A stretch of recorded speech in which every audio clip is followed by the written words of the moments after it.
I think William broke his leg. Yeah. They were playing football. Bye, Lori. They don't have a ball. They didn't have a ball in the library either. Oh, gosh.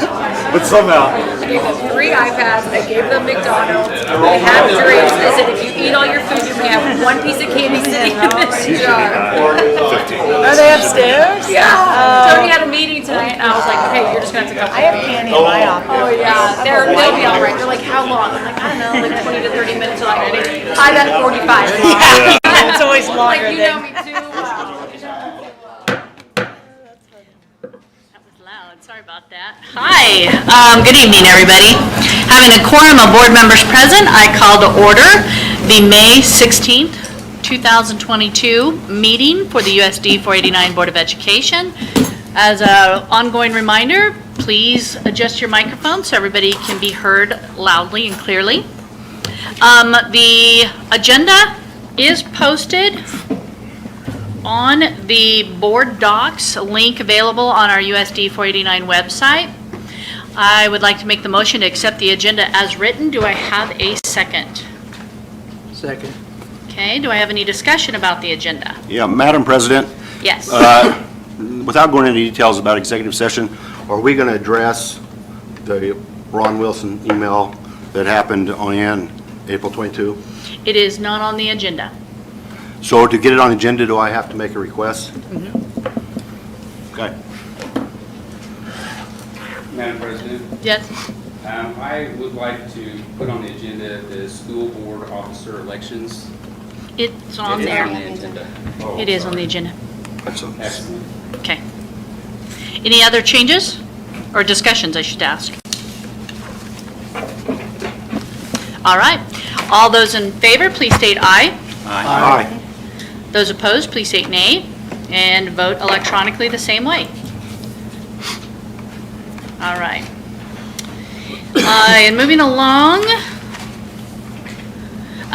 we, of course, would like to remind everybody of the district mission, and that mission is on the wall behind us, but the mission of USD 489 is to provide a quality learning experience for every student in every classroom every day. At this point, I would like to make a motion to approve the consent agenda as presented. Do I have a second? Second. Do we have any discussion about the consent agenda? All right, hearing none. All those in favor, please state aye. Aye. All opposed, please state nay. Please vote electronically the same way. And as we continue through the agenda, Ron, our Superintendent Ron Wilson, would like to have some recognition here. You bet. We're still celebrating. Yeah. So we're going to take some time to celebrate. I won't. Actually, you guys can just stay there. I might have you come up here at the end. David might have you come up at the end. So I think the thing is, it was about a year ago, pretty close to a year, when we all met in this room, where we started the whole process on determining what we were going to do with our bond issue, whether we were going to go forward or just kind of sit on our hands. And I think in this room a year ago, we had what at that time was a visioning committee, which for the most part has now been, most of the people that were on our visioning committee also turned into our vote yes committee. And I think it was at that very first meeting where I stood up in the room and I said, guys, we're going to get this done. This is going to happen, believe me. And I believe that because I've always felt like we had the power in this community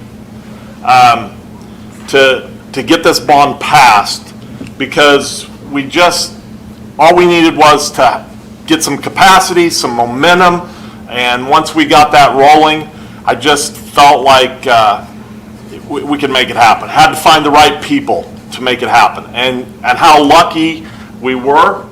We had the right people in the room. And one of the things I asked them, I said, I don't want you to talk about failed bond attempts anymore. I said, we got to stop looking in the rearview mirror. We got to start looking out our windshield and where we're headed instead of where we've been. And I asked that group to really commit to that, because in our first meeting, everyone wanted to start talking about failed bond attempts. And I said, we got to stop, no more. And I always said that if we had a good why, we would figure out the how. And that's truly what happened with this bond attempt. We had a good why. We had not updated facilities for a long time in this district. We needed space. And, I've been using this little analogy. We had to mow through some really tall grass to get this bond passed. But somehow, when you mow through the tall grass, it's the most rewarding. It's the hardest work, because when you get done, you look back and you can really see what we accomplished. And that's truly what has happened with this bond. What we accomplished with the help of the Vote Yes committee was great for kids, staff, and community. I'm a believer that nothing successful ever really happens without hard work, dedication, enthusiasm, and positivity. And I think that pretty much sums up what our Vote Yes committee was really all about.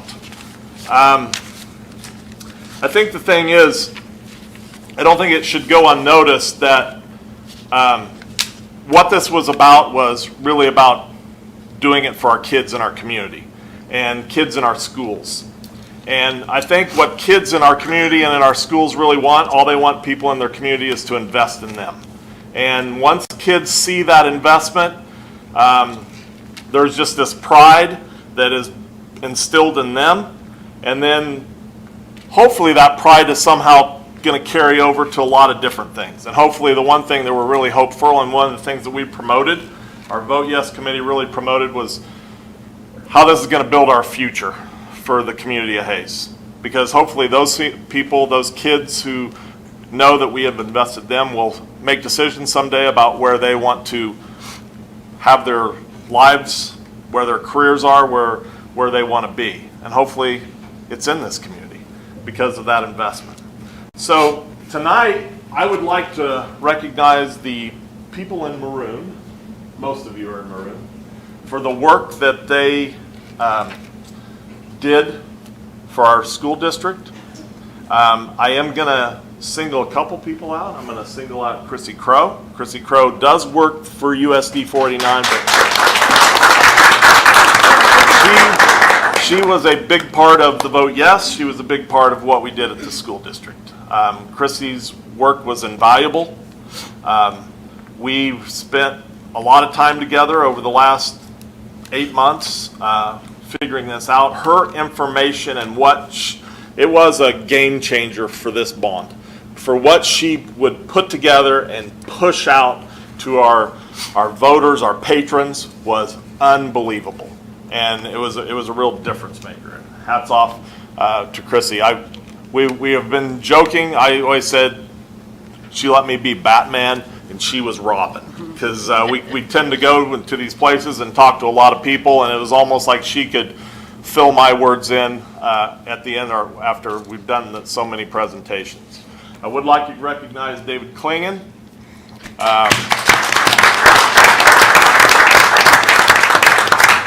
David Klingen he brought the positivity. He brought the oomph. He never let us get lazy. He really made this happen. He was our chair of our Vote Yes committee, but he was definitely our cheerleader and just was always on it. I do want to recognize Val Winty, and the reason I want to recognize Val is she's the one who probably put some things into my head that I thought, you're right. Because at the point, in the very beginning, I was like, I just don't know if we can get a new high school. I don't know if we can get a new high school. And she was a real impetus in talking to me like, we can do this.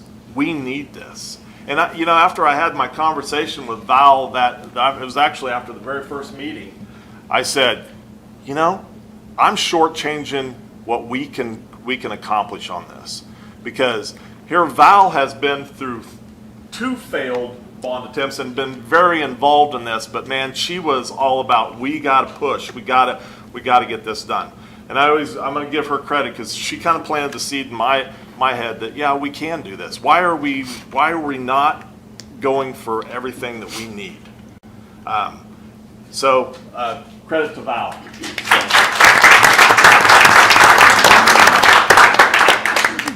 Mike Morley is also another one of those people that has put in a tremendous amount of time on the other 2 bond attempts, and he was our archivist.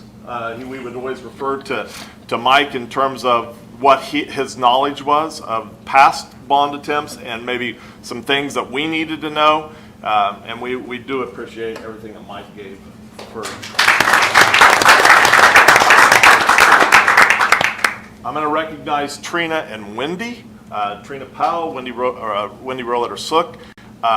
These ladies, I don't know how many schools you guys, these ladies were demons. They were demons. They were at all of our schools, all of our buildings, a lot, getting information out, getting people registered to vote. Unbelievable work. So I appreciate what they did.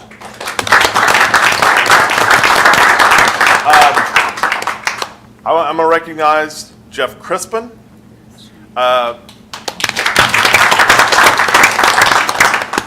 Jeff is, I'm going to say he's kind of like our comedy guy.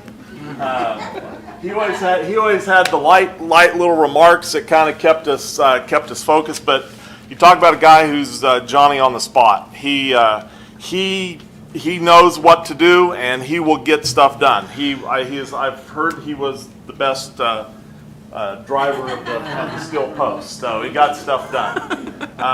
I do want to recognize Shane Smith. Shane was a part of our Vote Yes committee, and Shane really, got that logical, reasonable brain. I had a lot of conversations with Shane in the beginning about things that we needed to do to promote this, and I thought Shane had some really good insight. So thanks, Shane. So I got 3 more members. I got Melissa Dixon, Luke O'Borney, Christy O'Borney. Am I missing anybody? Sarah. Oh, Sarah's, you're hiding. I can't. Jeff's big head. It's hiding. All of these. Sarah and Melissa, with the work that they do with the community through the chamber and the Visitors Bureau, was really helpful to us in the way that they could go out and promote on their end. And so we did appreciate everything that they did. So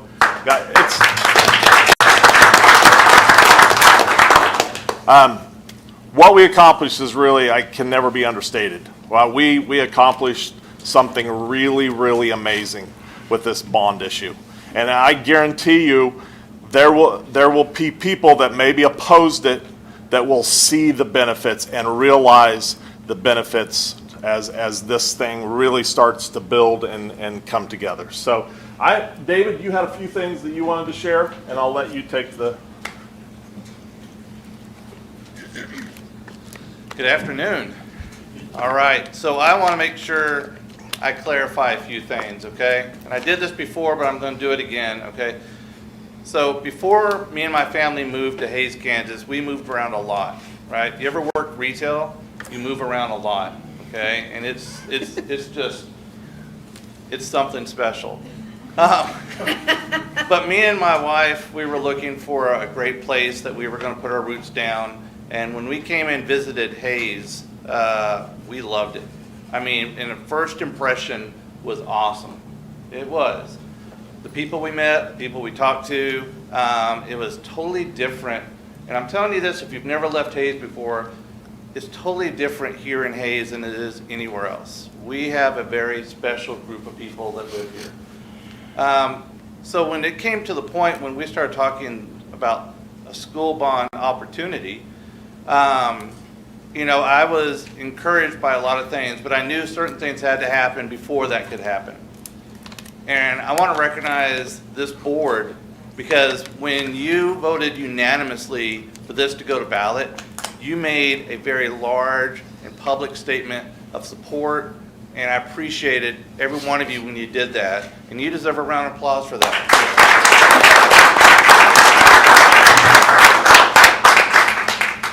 When the city commission was presented with the half-cent tax, they took a lot into consideration. A lot of questions were asked, and they did in a unanimous way as well. They stepped forward and they voted to put that on the ballot, right? Because they could see the potential and the possibilities.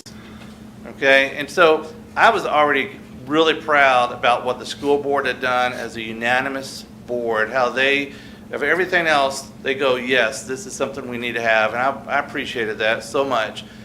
The passion that the administration staff had, and as we're having these meetings, Ron definitely was very passionate, but it wasn't just Ron, it was everyone over here, it was Chrissy over here, and just everyone that was coming to those meetings, the teachers. When you're hearing all this, it makes you excited because it made you have that vision of the possibility.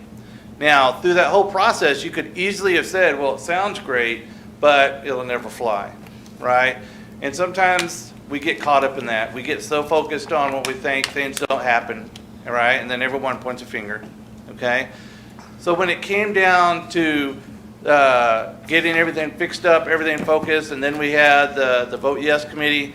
I can easily say being chairman of that committee is so easy because technically every one of these people and many more were the chairman of that committee. I have never seen so many people unite, come up with great ideas, volunteer, step out. The pins were awesome, right? I only stuck myself a few times. The school board represented those pins. United front. Every time an email went out asking for help, people were responding. I mean, seriously, I'm going to give Jeff Crispin credit because not only did he help put up the signs, we put them back up 3 different times. And we've learned a lot about the posts that you use when you put those signs up. But Jeff, he's a shy guy to tell you, but he appreciated all the people that let him know what signs had been blown down. I mean, at one point, he was crying with joy. But you know what? I will recognize Jeff for another thing, too. Jeff has been my biggest supporter. He has been the one that constantly texts me, email, just staying positive about this, the ideas are going out there. He did a magnificent job. And I would just ask if we give him one more round of applause. And that's personal recognition because everyone did great. I mean, I could sit here for a few hours if you don't mind. We'll just start with Sarah. No. It was great. And this is what community is actually all about. This is when, you know what, if it had been a landslide, would I have been happy? Yes. Would I have been happy with what had happened? Absolutely. Do I even think about this as being a school bond? Actually, no. I look at how this community worked together. So take school bond out of the picture for just 1 second, right? We are in a community of great people.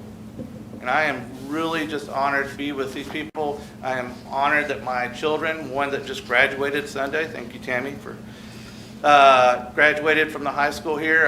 My 8th grader is going into 9th. I'm excited about her being in our school system because you guys are doing so much for that. And that means a lot to everyone here. Last but not least, we raised, the people that donated to the funding, and that was, just to clarify, pure donations, non-tax, non-school funded.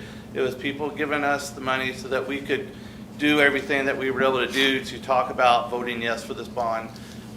When it was all said and done with, and with just one last-minute donation, we ended up with exactly $300 left over, which we will be donating to the USD 49 Foundation. All right. So we were able to do it with the funds. We did it was wonderful, the people that were giving. It was wonderful how people were giving openly.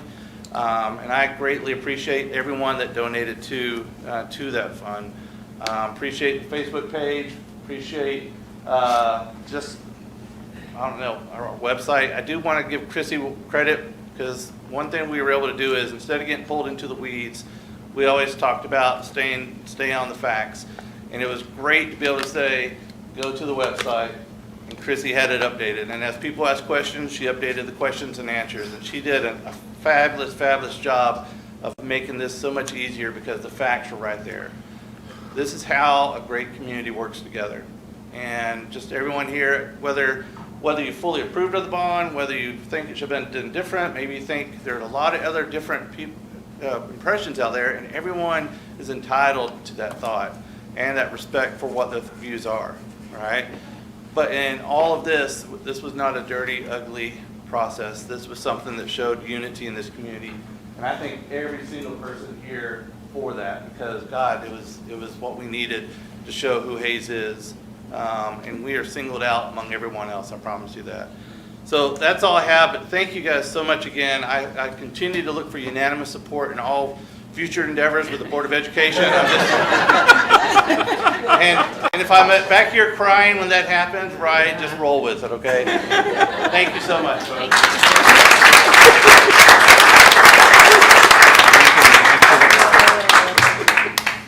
Well, certainly, thank you for that. Did you have any more to say, Ron? Sorry. There were so many individuals that put a lot of time, effort, probably blood, sweat, and tears. Sounds like with Jeff Crispin's story. And so, but at that point, we want to remember the past volunteers, because they set foundations that we could continue to work upon.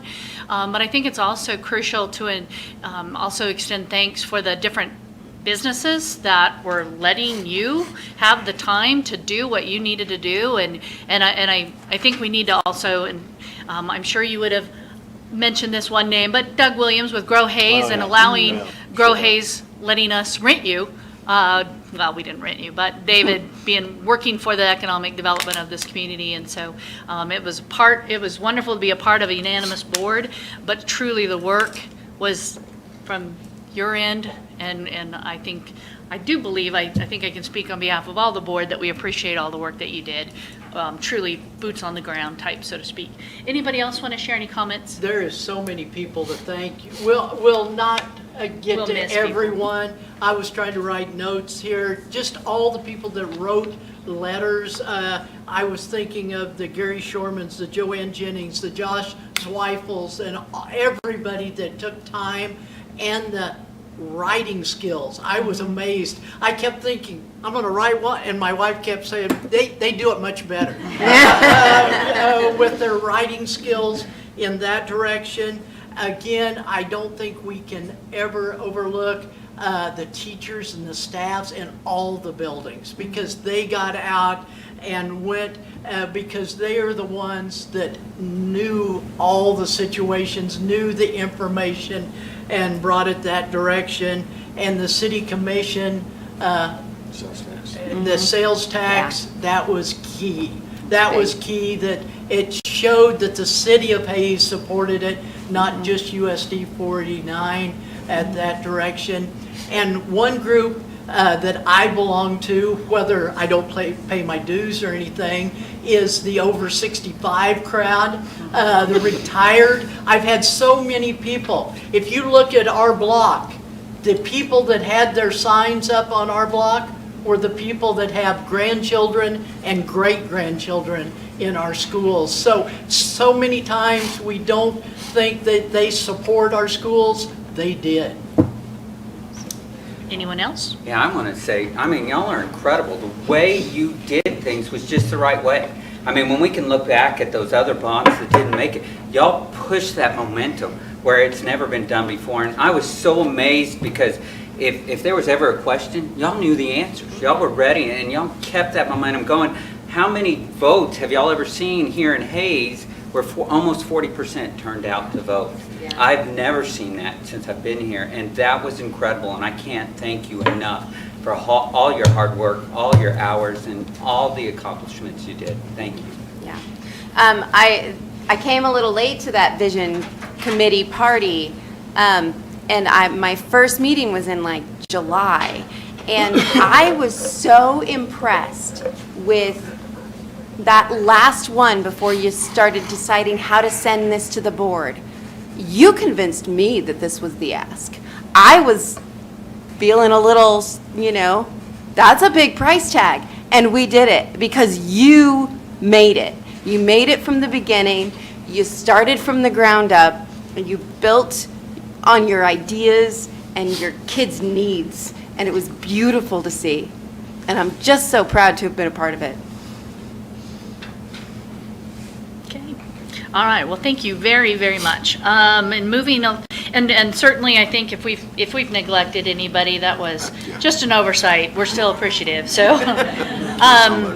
At this point, if there are people that are choosing to make a public comment, I can give the rules. I'm not seeing any. All right, then I'm gonna skip that.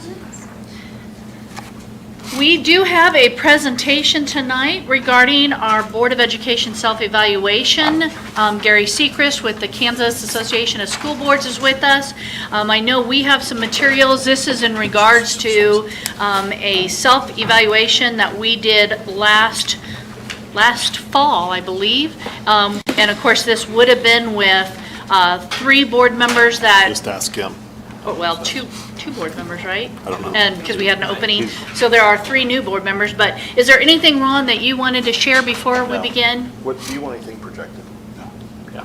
Okay, so Gary Sechrist, thank you right. for being here, because I know Yeah. you have a drive to come to Hayes, but It's wonderful to be at this meeting. this for is sure. your, yeah. As a former graduate of the Yeah. Hayes schools and ate a lot of lunches in this room right here, it's really nice to see the progress that the community is getting ready to endeavor. Thank you for being here. As you said, there are new board members since this has been completed. I would probably, a better title for this might be the governance team self-eval as opposed to the board self-eval, as there were also 4 of your district leadership that took the very same, and they're included in this process.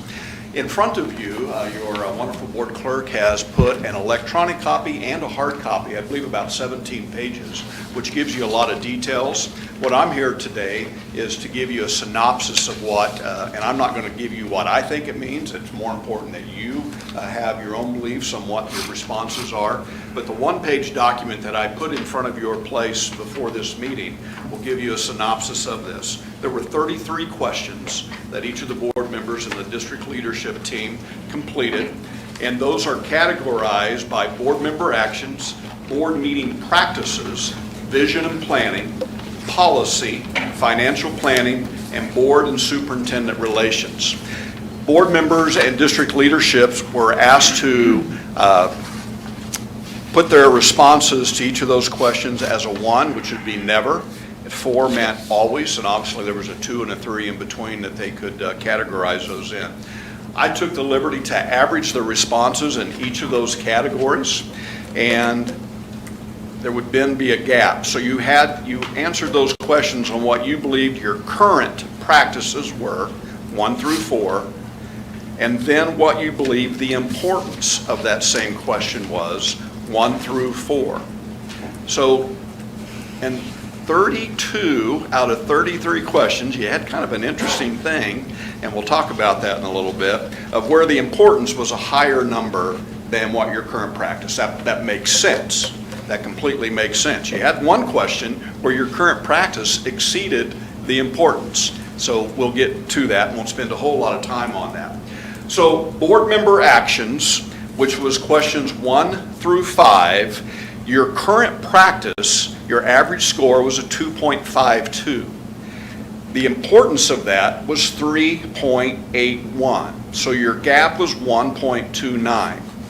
So I want you to think about that. That happened to be the largest gap, that particular category of questions, your largest gap between your current practice and what you believe to be the importance of those particular questions. So I also, on that one sheet of paper, you can see the parentheses. So those are where those are ranked from categories. So you'll see there's numbers 1 through 6. There may have been a tie in there, so you'll see a couple similar numbers. So you can look at the gap and you can say, all right, that particular category of questions had a larger gap. But I also went through and then you can see the parentheses, so 2.52 was a number 6. So that was your smallest number. But your average on the importance, you can see, was a 2. So it was the second highest importance.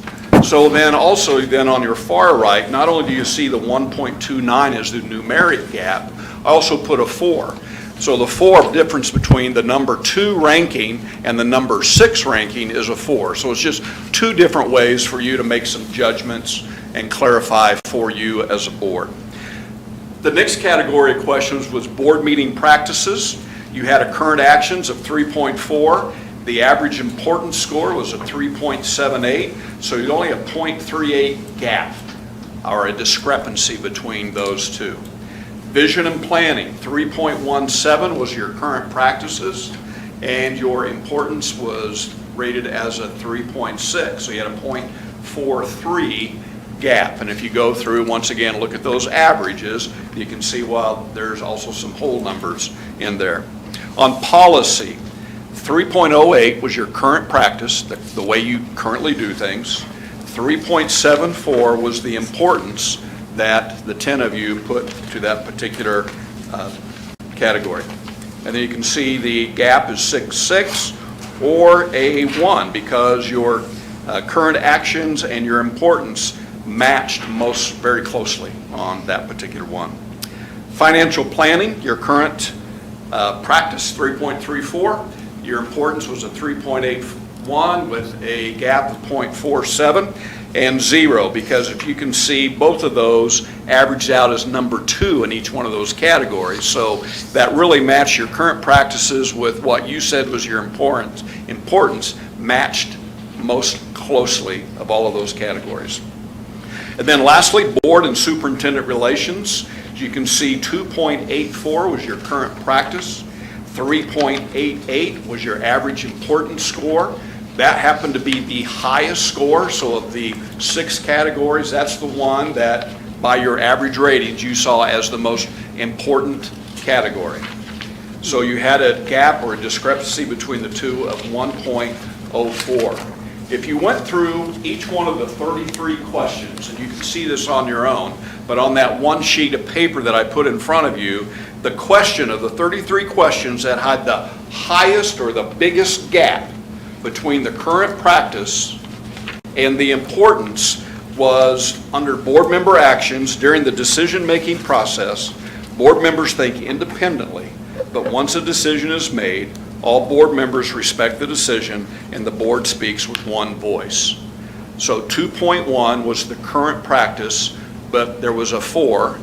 Everybody had that as a 4 for importance. So that was your, of all 33 questions, that was the one that had the biggest gap between what you believe to be your current practice and the importance.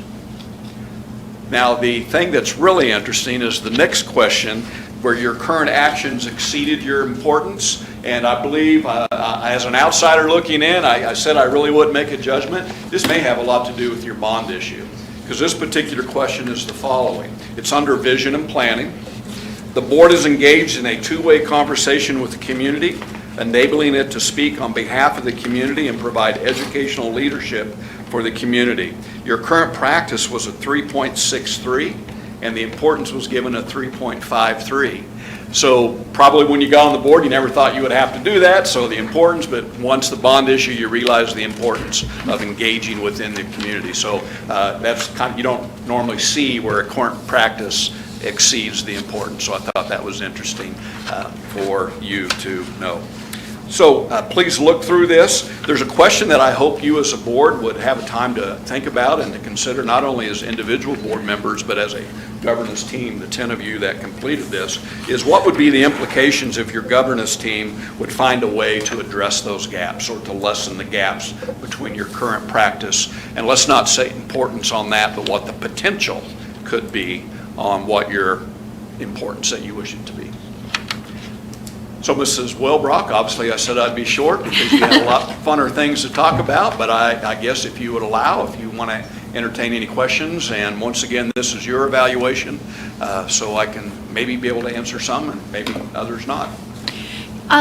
You know, just if you could, thank you for sharing that essence between a Board of Education self-evaluation and Board of Governance. Can the KASB did this from start to finish? Can you maybe talk about just the process, since 3 of the board members that are at this table were not part of it? Can you just kind of review that? Obviously something that you did online. It's completely anonymous. All we know is that somebody was a board member did it, and there was 4 administrators did it. So, Mr. Pallister, I'll guarantee you, you're either number 1 through 10. I have no idea which it is. We couldn't even go in to see who it was. And do you always include the administration and the board? It's or how does it's that work? not as common, always the superintendent, but some boards do choose to add more. The governance team, in our opinion, is the board and the superintendent, but obviously you have such a close relationship with the other 3 administrators that the board thought it was very important to be part of this process, and there's absolutely nothing wrong with that. It probably gives you a good feel for how the big group is feeling. I do know there's new board members here that weren't part of that. If you took it right now, it could be completely different than what it was during the fall time that this was done. So congratulations to the board. The reason I say that is not all boards do this. It is becoming more common that boards do this. Obviously, we would think it would be perfect if 100% of boards would do it, because it would give you an idea of a starting point on what you as a governance team can improve on and things that you're doing well. And I think that is always great information when you're trying to do the good things that you're trying to do for kids. That was going to be my next question. How often do you recommend a board? What would be the KASB stance in terms of this? Once a year. Probably in your board policy, it says something about a board self-evaluation, but it's one of those things that's probably in the fine print. I will tell you that doing this over the long term is really more beneficial, because now not only can we compare what you did this year, we can say, look how you improved from this, or you didn't improve, or maybe you regressed, but it does give you some information. Now, we know that there's not a constant when it comes to board members and administration, but over the course of time, it becomes fairly accurate. You can start seeing a culture of boards and governance team over doing it over the long haul. I guess, what questions would all of you have? So, Our board policy does say we do it annually.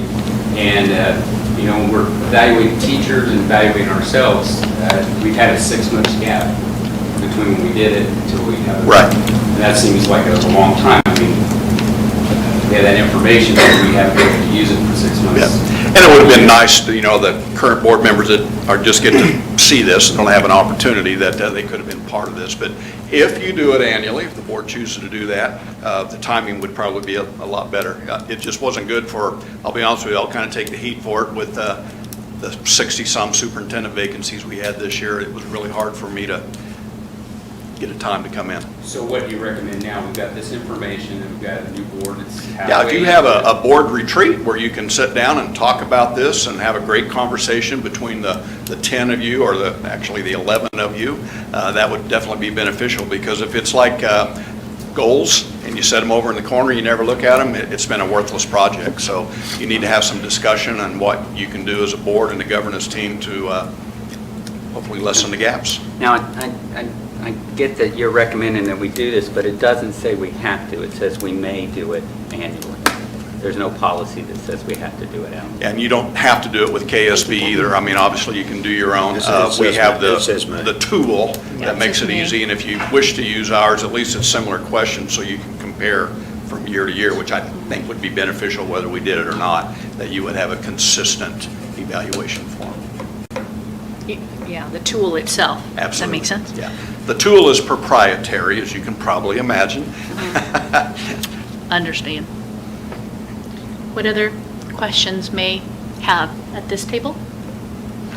And so each and every time you decide who makes up the governance team, or in order to keep it accurate, you Usually it's whoever, you want yeah, the same that's a group? good question. Usually whoever requests me, on this one, can we have up to 10 people or 11 people do this? Absolutely. We just put 11 numbers in there so we don't know who they are, rather than the 8 that some boards use. Some might have 9 or 10, some might have a little more in a larger district. But the consistency might be something that you want to think about. Would you always want to do it with your 4 district leadership or just your superintendent? It's not a right or wrong, it's what the board chooses. Well, I think with these statistics that I'm looking at anyway, it seems like it would be wrong not to do it, if that makes sense. It's just more information, and more information always gives you a better opportunity to make the changes that you believe you need to make. Right. I think it's just a good reflection for everybody that sits on this board, or whether it's a teacher or staff. Everybody is so busy on the day-to-day events that they need to reflect back of what happened last month, the last year on there, and learn from it, or decide, hey, everything I did was perfect, and go and keep going that direction. So self-evaluations are for the person and kind of as the group too. So you have two different with this self-evaluation. Thank you. Thank you, Gary, for Absolutely. joining Yeah. us and being part of our celebration. Well, it's very fun, and I'm not going to listen to Mr. Ivy. I've heard him a few times. We know you have a long Thank drive, you very so much. thank you for Thank being here you. today. And continuing along, our next is a district report from Ron Wilson. Yeah, I'll go through some things here. Of course, we're going to talk a little more school bond, just kind of give you some updates on where we're at and where we're headed. We will be, as a district administration here, we'll be meeting with DLR next week to just go over the timeline, talk about the process, and just how everything's going to work. And we'll start getting into the details really next week with DLR. Ron, will we get updates on that from you? Sure, as we have updates. I mean, understand, and everyone's like wanting stuff. It's not gonna happen like lickety-split, Right. but, yeah, these are just some of the things that we have, details, that will work. Yes, there'll be constant, there'll be communication in terms of what is, out there. So, we will, in talking about, we'll also keep that website updated, just with school bond information. We've already had questions about sales tax when that's going to begin. That's going to start October 1. Of course, property tax will come with those statements coming out in November, and then with the first payment is always in December. So we're still a ways off from that. Right now, the big thing is that we're working on is getting DLR to get the site survey done. They'll be looking at just the slope, the layout, where utilities will be laid out.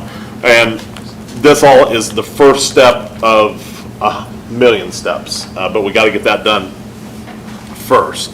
Nabholz, who is our construction manager at risk, is working on holding a local supplier, subcontractor, vendor construction summit.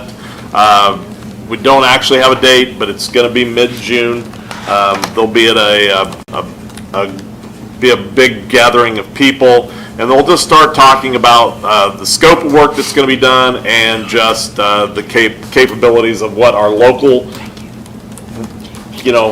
businesses can offer with this. And so anyway, and just also we'll be meeting with school staff once school reconvenes in August and September. So that's just a quick update on where we're at this point. Questions on that? One clarifying question. You mentioned the bidder summit, you called it something else, but do people need to do they need to notify you they'd like to be a part, or that communication? If they have questions about when that's going to be, they can definitely ask, but they don't have to.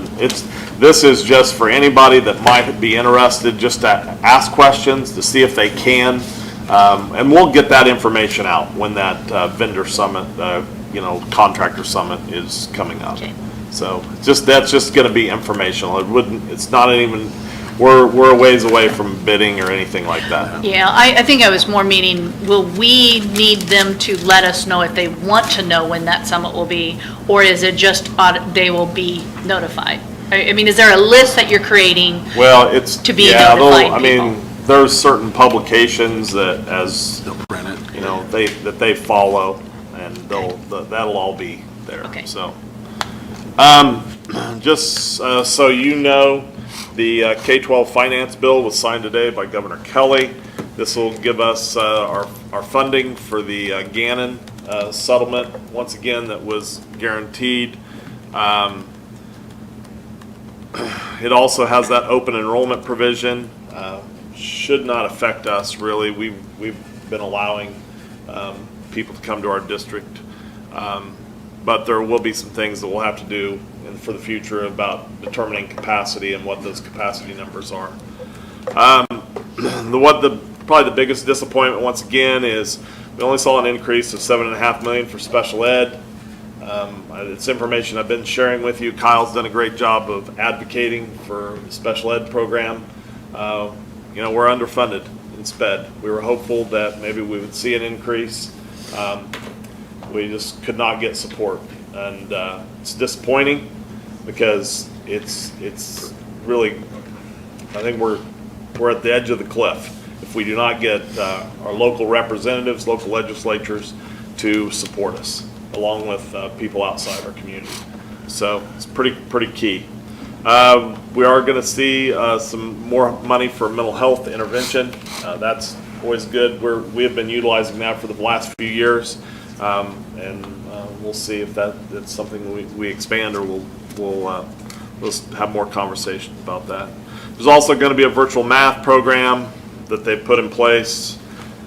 Once again, you always love when legislatures decide to throw in a virtual math program. It's always interesting why they do that. We're also going to implement an Every Child Can Read Act. Once again, we got legislatures who are determining what we're going to do. And also, we will see an increase in virtual state aid from $5,000 per student to $5,600 per student. That's always kind of a good thing. There's some other things, but some of the highlights that I felt like were part of that funding bill. Any questions on any of that? Okay, the next part, I'm going to have Chris talk a little bit about our insurance update. So, as you know, our district insurance policies renew July 1. So we have inside that group, Hayes USD 49 is a charter member of what's called KERP, Kansas Education Risk Management Pool. So we get through that pool. We have our P&C, so the building, the roofs, all of that stuff, the autos, the liability insurance, all of those things are through KERP. We access KERP through Iron Insurance. So the KERP pool has appointed brokers throughout the state. So there's, I think, 3 or 4 different appointed brokers, and that's how we access the KERP pool. Just a quick update on where the pool stands.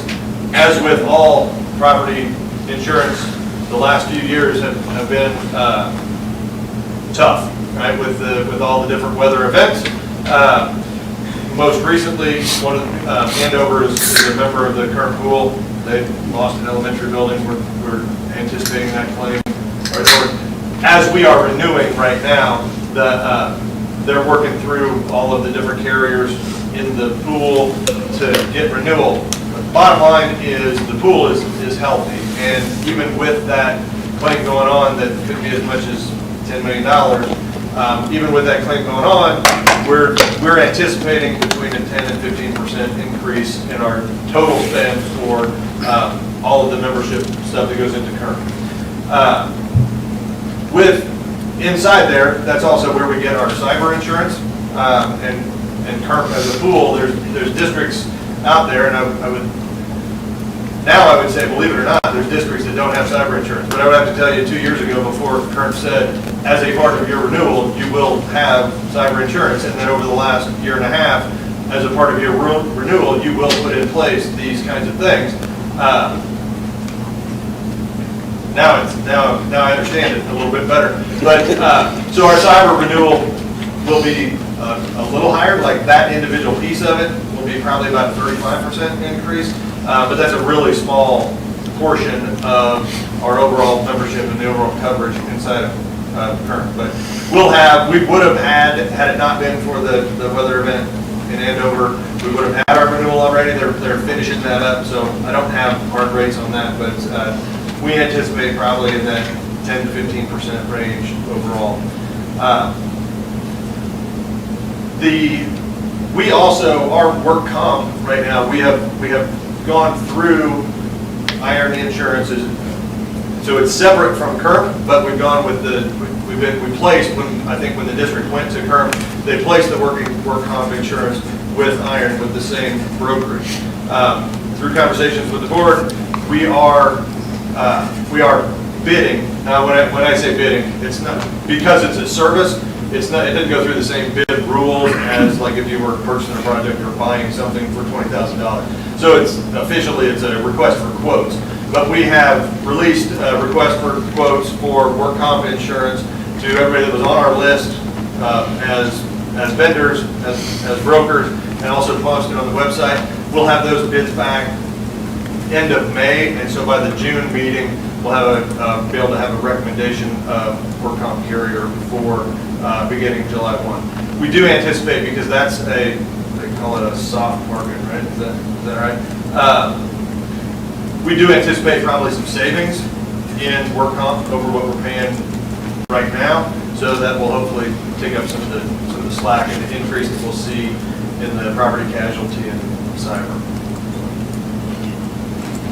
How many districts are in this group? It started off relatively small, but 2 years ago,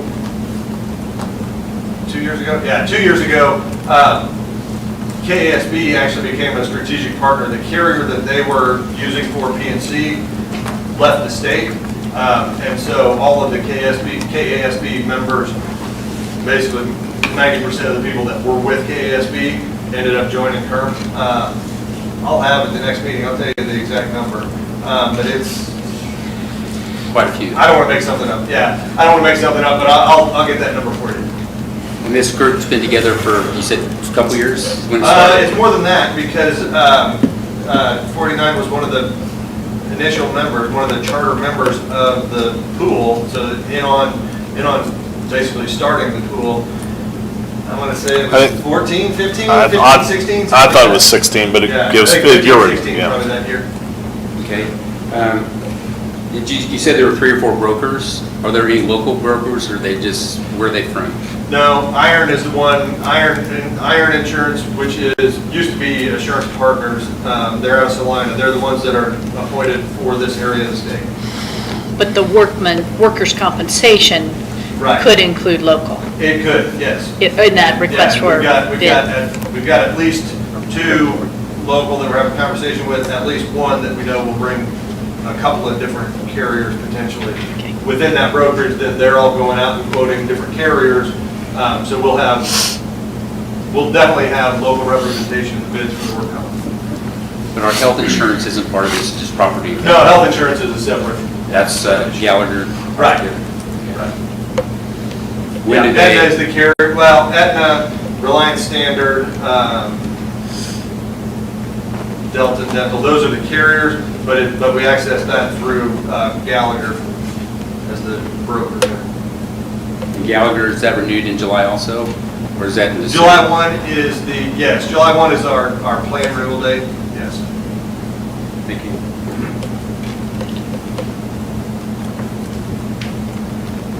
Oh, and is that it? I'm sorry, I was sleeping there. Retirement breakfast, May 23rd, that's next Monday. Just everyone's invited. Where's it at? Strand. Oh, down on Main Street. Next to the Paisley Fair. Yeah. Oh, okay. There you go. We'll recognize retirees at that breakfast, and then also you're going to hear Dustin's going to talk about a special board meeting where we're going to have to, and it's going to be a quick meeting for the most part. That's going to tentatively been scheduled for June 13th. Would like to schedule that. It's just kind of a formality. He'll talk a little bit, but I was thinking if it didn't have to be an evening meeting, it's going to be quick. I don't know if it's an early morning or mid-afternoon, or at lunch, or we could do it in the evening, but. Are you know wanting us to sometimes- make Are you a asking recommendation right now, or, 'cause if I can, I'd love the morning, but just because I of mean, the we could do day, and it I know at- there are some people. We'll do it at during- 7:30. Dustin's going to be on the phone. It'll be on the phone. He'll talk about exactly what's going to happen. It's going to be fairly quick. I was just thinking that before our workday begins, typically at 8, but We We do a quick meeting at 15, 20 minutes? Oh, yeah, probably. So if that would work, we could say 7:30. Does that work? Or does it need to be? Okay? Okay. And we'll get that notification out to everybody. Okay. that's all I got. All right. Any other questions for Ron at this time? All right, I think he knows what's coming. Ron, would you like to? Yeah, this is Dustin Avey. He's our guy that we're going to go to for the next 5 years probably on this bond, and he's going to just kind of work you through all the financing and what's going to happen over the next short term and long term. Is this 7.2? This is 7.1. 7.1. This is 7.1. He's going to explain, and then Okay. we'll have Okay. action on Okay. 7.2. Well, great to be here this evening, and it's, I think that when we started working on bond projects and bond planning many, many years ago, I had hair. So it's, a lot of things have changed since that time, and I would say that from an outside perspective, obviously a lot of work by a lot of people. I would say that I think there's the ability to handle adversity and to unite and to deliver on, and really not quit, right? I think just the perseverance of this community is really, really impressive, and it's very honorable. And I will say on the sales tax side, it is, and I've said this before to the committee, it is really rare for a partnership between a school district and a city to think about, hey, how does this impact our community? And think, to my knowledge, you're one of 6 districts in the history of Kansas who have figured out a way to partner for the betterment of the schools and communities. So congratulations for that as well. Really wanted to spend just a few minutes this evening, really just revisiting the plan of finance, talking about really what the next steps are, and as you're likely aware, there's really kind of diversion of paths, kind of a financial path, and then really kind of design and construction path. Ultimately, I will tell you that I think that the primary objective from a financial perspective is delivering to the public what was communicated to them during the informational campaign. So that really turns our attention on the financial side to what does this plan look like, what are the steps in the process. I would say just generally speaking, I think on that very first tab, interest rates, right? So we're all kind of familiar with the current rate environment and what's happened to rates in the last 8 to 12 weeks, probably the direction of where rates may be heading. As you might expect, interest rates are a very big component of this financial plan, and for the district to be able to deliver on the commitment, the mill levy commitment to voters. Certainly, I would say this past 8 weeks, 12 weeks has probably been the most volatile I've seen interest rates in my 20-year career. And so I think when we think about what does this plan look like, I think we think about this in 2 steps, which I'll talk about here in a little bit, in regard to making sure we preserve flexibility for the district to pay kind of immediate expenses in the near term, but provide timing flexibility to obviously monitor interest rates and then put the district in the best position possible to secure the best rates possible to meet the mill levy commitment. Big picture, right? So think about short-term volatility. Big picture, if we just kind of say, hey, we're not going to be back where we were over the past 2 years, which is all-time record lows. If we really think about historically speaking, actually we'd be talking about rates still being near record lows if we hadn't experienced the last 2 years, right? So if you look at that graph, the very top chart says 89% of the times in 1987, rates have been higher than where they currently are. So relatively speaking, historically speaking, we're still in a very favorable rate environment. We're just not where we were 6 months ago. So a couple of variables which I think are relevant. Obviously in the financial plan, we've talked about valuations, right? And I think the district is really in a very good position, and all this information is not reflective of the valuation the district will use for the 22-23 budget. That valuation will be available from the county probably mid to late June. So by the time that we get to the point of selling bonds for the larger project, we'll know exactly what those figures are for budget purposes. But again, just kind of gives you some historical background. On average, you're over 2% valuation growth over 3, 5, and 10 years. And I would suspect that just based upon potential increases and other parts of Kansas, I suspect that valuation increase will be higher than that 2% in the next couple of years for this district.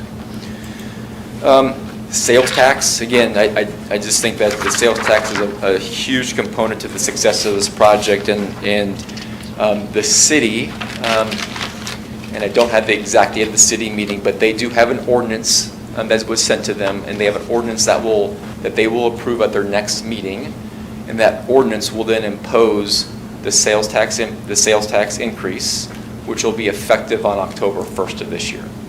Okay, so when we think about timing of bond projects, we want to make sure that we're aligning the closing of a potential bond issue with budget purposes, and also then hopefully the start of that sales tax, so that we have a revenue stream that aligns with the payment of our bonds as well. But there's a lot of numbers on this page. I will point out just a few things. If we were to annualize sales tax collections year to date, we would expect that sales tax revenues this year will be about $3.6 million. Okay?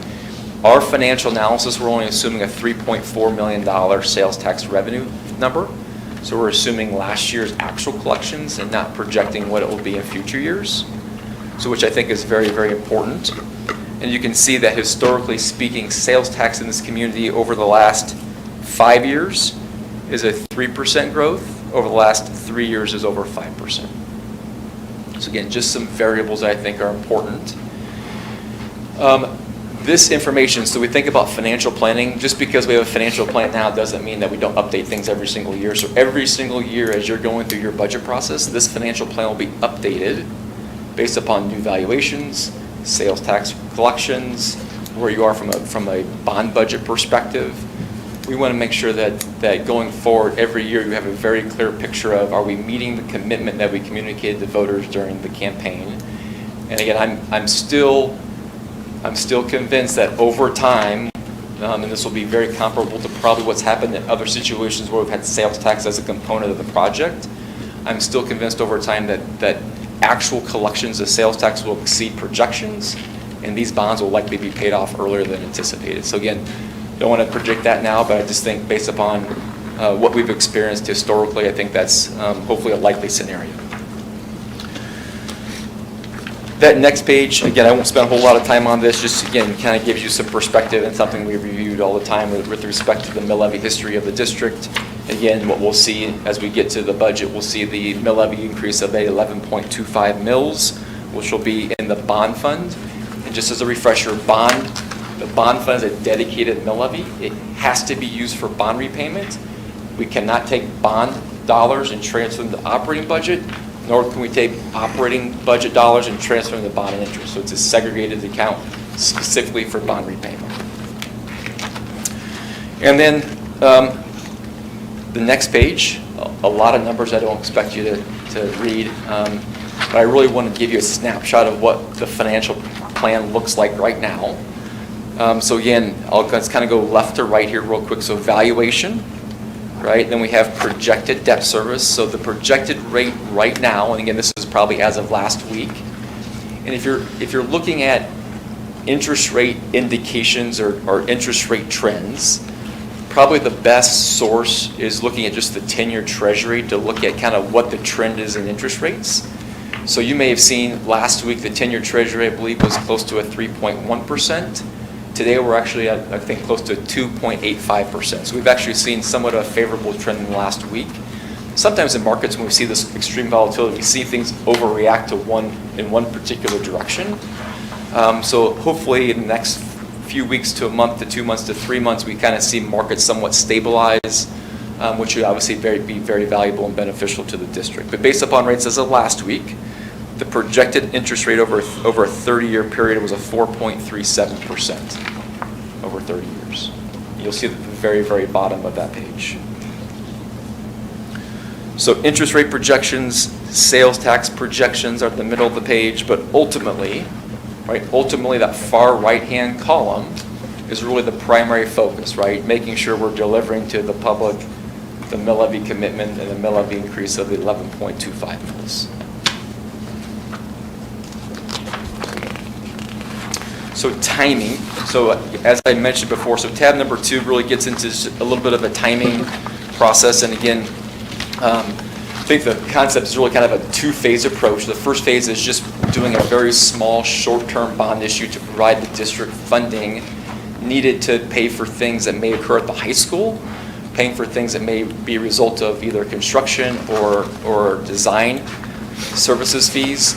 just to provide an initial dollar amount to get you through the next 2, 3, 4 months from paying bills. Okay, so the first concept is, with your approval this evening, we'll proceed with this, a short-term $2 million bond issue.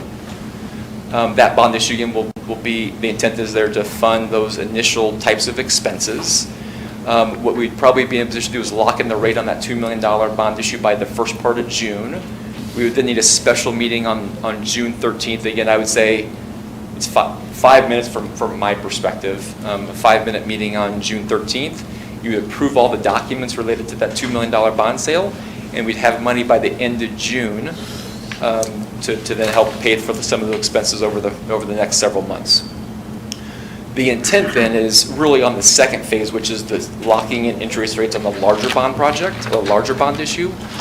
We would probably begin that process at your July meeting. So July, which is that second page of that tab. So July 18th, we have a very similar resolution to what you're considering this evening, but that resolution would be for the entire bond authority. And that puts us in a position to lock in rates as early as the end of July, which would give you funding by September 1st. However, if market volatility persists, or we think it's a challenging environment, we just continue to wait and monitor things because we still have that $2 million to pay for initial expenses. Okay? So the intent would be is whether it's in September or October or November, we put ourselves in a position to monitor interest rates and lock in and secure long-term rates on a 30-year bond issue as soon as we can. And obviously aligning that with your budget process, with the timing of the sales tax, and obviously hopefully the timing of construction as well. So I'm going to pause there for a minute and just see if there's any questions on, there's a lot of numbers, there's a lot of details on the numbers, there's a lot of things that we worked through, and then obviously there's a number of things related to process as well. So with the 11 on top of what we have, our mill levy is going to go to 52 then? Yeah, so whatever your mill levy was for last year plus the 11. Plus the 11. Yes, that's correct. Okay. And then in July, that interest rate will be for the 140 million, will be the whole, Correct. if that's the way we go. Correct, yeah, assuming that it's, Okay. again, subject to market conditions. Right, sure. My hope is that we see if we see a stabilized market, I don't think rates are going to go back down to where they were, right? But so I think if we're looking for some stabilization, because the reality is we're paying this off over 30 years, whether we start paying it off this year or we start paying it over next year, your biggest expense from a financing perspective is interest rate. Yeah. So if we can get some stabilization in that interest rate, it makes a big difference in terms of long-term affordability.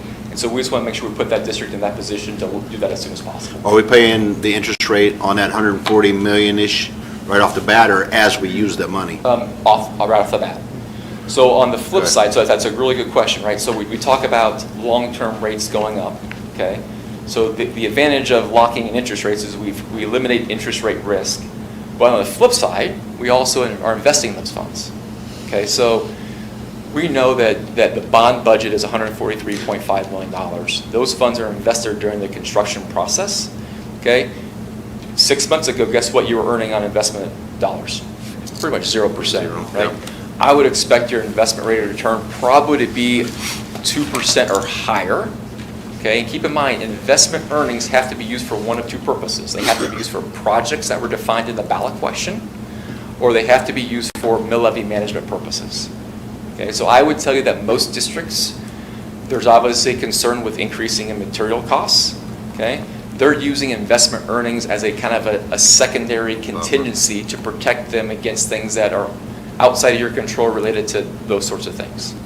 So my projection now is you're probably, conservatively speaking, you're probably in the $5 to $6 million of investment earnings, assuming we spend them over a 3-year period. The sales tax is 10 years?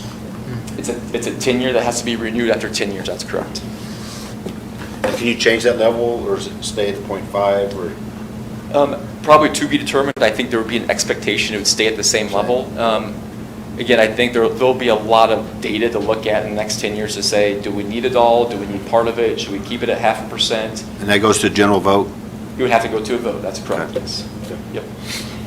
Does it matter when in the calendar year that it gets on the ballot, so it could just get added to any You like election this, that the year? sales tax? Yeah. So, yeah, so it can be added to any election that year. And you actually, you could do it several years in advance. So you could, let's just say we're in year 8 and it renews in year 10. You could go to voters in year 8 and say, we're coming to you to renew the existing sales tax. You can do that in advance. And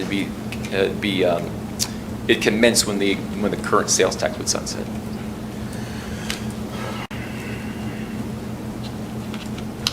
Any other questions? I believe then, at this point, then our next point of action is to make a motion to approve the resolution. Is that Yes, what I'm that's understanding? So moving to 7.2, is there anything more that you wish to say, Mr. Wilson, or Dustin? No. Okay. Well, then I would like to make the motion to approve for the matter of providing for the offering of sale of general obligation funds, Series 2022-AA resolution authorizing the offering for sale of general obligation bonds, Series 2022A of Unified School District Number 489, Ellis County, Kansas, Hayes. Is there a second? A second. Do we have any further discussion? All right, well then, all those in favor, please state aye. Aye. All opposed, please state nay, and vote electronically the same way. Well, thank you very much. I imagine we're going to see more of Thank you you. throughout the Yes. upcoming months. So is there anything else that you No, need from and us? I appreciate the special meeting on June 13th. I will be very quick, so thank you for doing that. Okay, thank you very much. Madam President, was that 7:30? That was 7.2. No. No, the time. 7:30 in the morning. 7:30 a.m., yes. Yes. That's Is that what right? I, Is that what we agreed on? Yeah. I thought we did. June 13th, 7:30 a.m.? Okay, I wrote it down. Okay. just check. Sorry, I thought you were No, asking no. 7.3. All I right. gotta get it in my calendar. Would you like to explain then, Ron, the next agenda item, 7.3, request for approval for emergency connectivity funding for purchase of iPads? Yeah, we're just, this is a big piece of what we've been doing in the district, where we're looking at replacing 800 iPads at Hayes Middle. We're going to be using looking to utilize the emergency connectivity funding, ECF funding, which been part of the COVID federal funds that have been made available all across the nation, and we're just trying to take advantage of this. This is, we have, and I just so you know, and Scott will get into the details of everything, but I think it's worth noting is that at this point, we have saved the district probably about $464,000 with all the ECF funding that we have done. We purchased over 1,100 devices at Hayes High, and this is the third round of funding. We have made the application, but once we get, and we're hopeful we will get approved for the fund application, this will allow us to save quite a bit of money on these iPads and get all our devices up to date. So I'll let Scott get into all the details. Good evening. So like Ron mentioned, so this is round 3 of our ECF funding. In round 1, we purchased 60 laptops for Hayes High students. Round 2 was the additional student laptops out there, the 900 and then 200 staff laptops. So as they finished round 1, round 2, they found there was still money. So here we are for round 3. So we throw our hat back in the ring to see what we can get. And Ron, as he did mention, if our request is fully funded this go-around, actually between the 3 rounds, and then I calculated in, I mean, this is just in the last year. This is all administered by USAC, and USAC is administering the ECF funds as well as our E-rate funds. So if this is fully funded, actually in the last year, there'll be an investment of just over $1 million in equipment for the district, and then the district's portion of that would have been $474,000. So we're tracking right at about a 70-30 split on what we're getting for, I mean, our investment, their investment. Like I said, round 3, we just wanted to go back, see what we, could get. They max out on a per device limit. What we're allowed, it's $400 a device. So as you can see in the quote, it came out a little bit over $400 a device. So that's why that difference is in there. And again, the ask tonight and really the approval on your end is if this funding comes back, we just want to be ready to go and make that purchase and not push it off till the next board meeting. Because timeline right now, Apple's still looking about 6 weeks out for delivery of iPads. So that would just allow us to get the order in and hopefully still get them here, prior to the start of school for inventory and casing and all the fun stuff that goes with that. So I guess I will, if there are any questions sticking out. You refer to they found some more, who's they? Is that the federal, is that state? USAC, yeah, federal. That's a federal Yeah, money? so there was a pool of money that was put out there for the ECF fund. With COVID, probably? Yeah. Okay. Yeah, that's kind of where it all started, and there was, I think, some additional funding added to that, and surprisingly, not a lot of people took advantage of it in round 1 and 2. I mean, there was, I'd say, an initial chunk of paperwork we had to get through, but as far as our application for round 2 and round 3, it's been pretty straightforward. We did a lot of the collection on information they wanted when COVID started, so. There's a statement in our board docs that I'm really pleased to see. If we get fully funded for this 3rd round, we will have saved the district funds of around $800,000 just through this ECF funding. So certainly want to thank you and whomever else is involved in trying to recognize these opportunities. So my question may actually be to Ron, or I'm not sure who. If we make this motion and second it tonight, and the funding doesn't come through, then we don't. it's null and void, you come back to the Yeah. table? Yeah, we'd come back to you if we felt like we still needed to do something, but we would not do that without coming back. Could it be likely that they would do some funding, but not all that we requested? That is possible? That is possible. They have talked about that in round 3, that if the pool of money were to be exhausted, or if they've got applications for over the amount of money, then they would fail back to our E-rate percentage for funding, which we're at 70%. So they could fund at 70, they could cut that. It kind of could fall anywhere in there. So that's why you see that range for approval. And I did forget to mention this, and this is probably a pretty important Up part. to, I see. Okay. The devices that are out there right now are 3 years old. So they are in rotation for next year to be replaced anyway. So that's why the ask right now, because we know if we do this next year, we're going to be about $315,000. So we still come out money ahead by asking right now. But if this were to be approved, and I mean, they fully fund it and we come back and it's a $34,000 bill to the district, we would take the 3-year-old devices that are at the middle school now, resell those, and we could probably. And use the sale of that to offset this cost? Yeah, we could come out a zero cost on this. Because they're only 3. What's the value? We sold, I think that was last year. I think those were 4-year-old iPads, and I think averaged about $40 a device. For a year older device? Yeah. So I'm thinking we could be in that market, and I mean, just like anything used out there, used cars, used devices, the market is hot for them. So, I mean, if we could come in even that $40, $50 range, there were still good 700 of them to sell. Come in about that 35,000. So. Very good. 3 years ago, how much more were those devices compared to today? Are they cheaper? Actually, surprisingly, the only thing that has caught me off guard in the actual device cost has not changed. Apple tends to keep that hovering right in that $290, $300 mark. The case, we've gone from the rugged combo 2 cases. This will be the rugged combo 3 case, which some of you have in front of you there. They used to give us about a 50% cut on that, but I don't know why this year they didn't budget all on the case price. So the cases are $99. But the motion we're going to have includes the cases. Yes, it includes, Okay.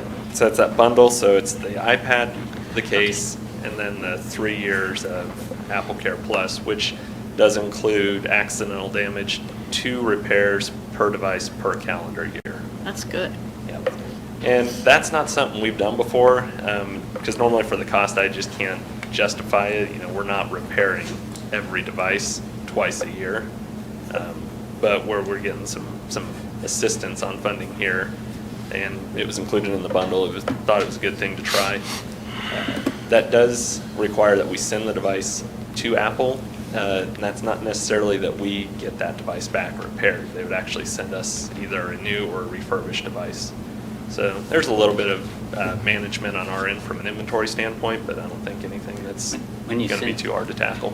When you're sending it back to them for repair, is there a cost to us or the delivery No, charge? that's- Okay. No, if Part of it this is an bundle. accidental damage, and I think the turnaround time, I'd have to go back and double check, but I thought it was overnight shipping on it, so the time that the device is out of the student's hands would be limited. Any other questions for Scott? Are we ready? Yeah. Madam President, I move that we approve emergency conductive funding, ECF, for the purchase of iPads contingent upon receiving funds from For up to, what? Yeah, it's From written out there. From ECF. and I think we probably need to put that amount Yeah. in your motion. As Look of- look in the action. Oh, you want me to? I know. But I'm guessing that up to is probably, Up to $120,000. do I have a second? Did I get, okay. Good job, good job. All right, any further discussion on that? Scott, is that also called E-rate, or is that? USAC, the kind of the overseer of all the funding, administers E-rate funds, and when this all started, they were in charge to administer ECF funds. Separate things, but same administration, overseeing it, same process. We leverage Smoky Hill in Salina as our E-rate consultant, so they do all the filing on our behalf. And I would add that that's another thing that our district has done really good on in capitalizing on E-rate. So I know we talked about, $800,000 savings. It's easily $1.5 million if you add E-rate of my. But yeah, just in the last year, 1.5 million Yeah. total is what equipment cost we've gotten, but the district's portion of that's been 474,000, with E-rate paying just over $1 million. Very good. All right, well, our motion has been seconded, and we've had discussion, so I'm going to call for a vote. All those in favor, please state aye. Aye. All opposed, please state nay, and vote electronically the same way. Thank you, Scott. That motion passed. Thank you. All right, so our agenda request, 7.4, request for approval for instructional materials. I'll take that one. Okay. We've been talking a little bit about some upcoming requests that would be being presented. So we've had 2 active subject area committees, both math and ELA this year. And the process for that is we have a chairperson, Laura Gahn chairs the ELA subject area committee, and Shauna Zweifel the math subject area committee. So shout out to all the work that they led. And so those committees are represented by grade levels and all the buildings. So it's a representation of across the district. And the ELA committee had been looking at the foundational skills, those phonics, a lot based on the science of reading. As you know, we're doing the 2-year letters training. We provided a scope and sequence this year for our elementary teachers. They felt like they needed more support, so we started looking at what was out there as far as the foundational standards and what would best fit our needs there. We had some things in place, but didn't offer enough support. And in looking at what is being required with the science of reading and that structured literacy, we thought we would look at those things. And then math, really decided it was time. Our subscription with Go Math was running out, but we knew at the elementary level, they teach all subjects. So to have 2 new curriculums at one time would be a lot. So we knew that we would be extending that a year, and then it'll be next year when our elementary math will be looking at a program. Now, our middle school did look at a few programs, piloted them. They just didn't come to a strong consensus that either one was what they needed. So they need a little more time. So it's always a possibility, which I respect their decision not to jump into something new when they were unsure, that I will bring back to you. We weren't ready with a quote yet. We're going to extend what they currently have a year. So I'm working with that rep. But again, thanks to the committees for that. So what you have in front of you is the motion to approve the purchase of Sadler K-5 ELA resource. It's phonics to reading and some vocabulary for grades 4-5. So K-3 phonics to reading program, 4-5 vocabulary, and it totals $20,894.80, and each of the buildings has a different quote. That way when it's shipped out, it ships to the buildings. But when you put those all together, that's the total. And then asking that you approve the extension of Go Math, which is our current K-5 math, for 1 year, totaling up to $30,415.20. It could cost that much, but it may cost less. We're seeing if there are extra copies of student editions out there, because there's no reason to purchase them if we already have them. So it may be less than that, but it won't be more than that. So I wanted to include that there. So typically, when we look at reviewing curriculum, we look at best practice, what instructional strategies are out there, reminded of what's aligned to our state standards, so there's a little work with that. And then we want to see what is research-based. There are some companies out there who have reviewed based on the latest research, so we take that into account. And then we reach out to all the different companies of the programs we'd like to look at, and we talk about what piloting could look like. And piloting is different for every one of them. So that's the process. We have teachers get their hands on the materials, whether it's digital or print, and then gather feedback, create a rubric, evaluate that way, and then that is the recommendation that we bring to you. So I feel like we have a solid process, and we try to get communication and feedback from all parties. So just a little bit about that. So those are the things that are before you. As you know, we added a math teacher at the high school, and they're restructuring some classes, but when I'm working with Jarrett Fon, still their chair, they will have a few new programs, but they're under 20,000. And again, it went through their department. It's what they're recommending. So it fits the needs they have there. And then we have some other current programs that will renew. I listed there Lexia, Reflex. These are some of the supplementals, Math Excel, or IXL, Gizmos, Generation Science. Those are some science things at the middle school. Again, they'll be under 20. I won't have to bring those to you, but just wanted to update you on that. Next year, since the middle school is holding off a year, we will have a K-8 math possibly to bring to you if they're ready to make a decision at that time. And then we will also need to do something with our history government for K-5. We will also be finishing up letters at that time. So the following year is when we would review ELA materials. That would be the earliest that we would bring it back to you. So any questions about any of that? So this 50,000 is about all that we're going to get in curriculum this year? Yes, except for this middle school math. As I said, I don't have that quote, but we want to extend their big ideas one more year.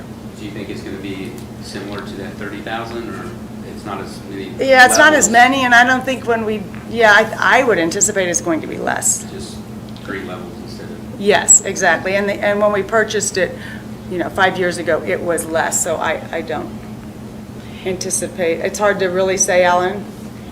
But that's what we have now. That would be the other one that would be over 20,000, and maybe it won't be, I don't know, but that would be the one that I would be bringing to you. And Shanna, I know you have shared with the board, but I'm not sure if the 3 new board members had heard, but you do have a textbook scheduling. I mean, it's not just willy-nilly that, hey, we want something new, that there is a rotation that is a schedule that you follow. Do you want to just briefly, I don't think you brought that up with these new board members, but, and you will probably share that, but do you? I think I did hear a few Was it with months you ago, guys? Did yeah. you guys get Yeah, it? Okay, It I'm was an blurring them together. attachment, but I can, next time I come and bring the big ideas, I'll attach it, just Yeah. in case you lost it there. Well, they're kind of 7-year rotation, like biology. Well, it depends when how long contracts or subscriptions anymore, 5 to 6 years, 7 years used to be how we operated.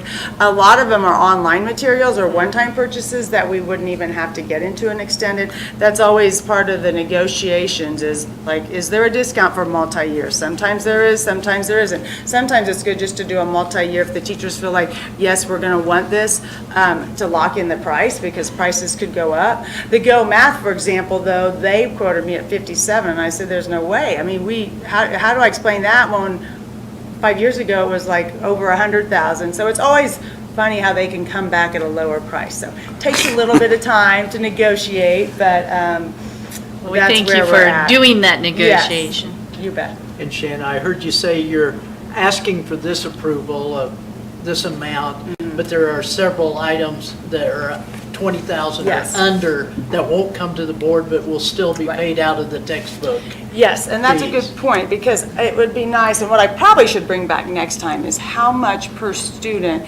even some of the consumables, like handwriting for 3rd grade, how much that costs per student, because when we talk about fees, that is really how those dollars are spent in the classroom on the instructional materials for our students. So I thank, the board for supporting. I know in the past we've put some money into that textbook. It's so important that we keep a healthy balance in those instructional material, that textbook fund, so that we can look at curriculum and make sure if something's not meeting our needs, we have the budget to, again, go through the process, do the vetting, and then get teachers what they need, because they are the best ones to tell us and be part of that process as to what the students need in their classrooms. So, yeah, good point. Thank you. And do you, I mean, from K through 5, do we know just how many bodies, how many students this will actually impact? Probably close to 1,500. Yeah, 1,500 is where our Okay. enrollment is. Well, I guess I would entertain a motion if somebody would so wish to start. I'll make the motion to approve the purchase of the Sadler K through 5 ELA resources totaling $20,894.80, and the extension of Go Math K through 5 for 1 year totaling up to $30,415.20. Do I have a second? I second. All right, any further discussion? All right, let's take a vote. All those in favor, please state aye. Aye. Aye. All opposed, please state nay. And vote electronically the same way. Thank you. Okay, thank you for that. All right, moving to 7.5, we have a request for approval of board policy with therapy dog service animal in school setting. Ron, would you like to? Yeah, this is the policy that we talked about at our last meeting. This is the second read, just asking for approval on the policy that was presented. It has not really changed. We did add the term service animal to it. I think last meeting it was only therapy dog, but I think we can include both of them. So it's this policy that helps guide those situations that sometimes we need some guidance, and this just gives us something to follow. So. Madam President? Yes? I move that we approve the BOE policy for the therapy dogs and service animals in the school setting. Okay, do I have a second? Second. All right, any more discussion? All those in favor, please state aye. Aye. All opposed, please state nay. And vote electronically the same way. Thank you. All right. Continuing, let me get there. Hold on. This would be, we have to discuss approval for school fees. Ron, would you like to share more?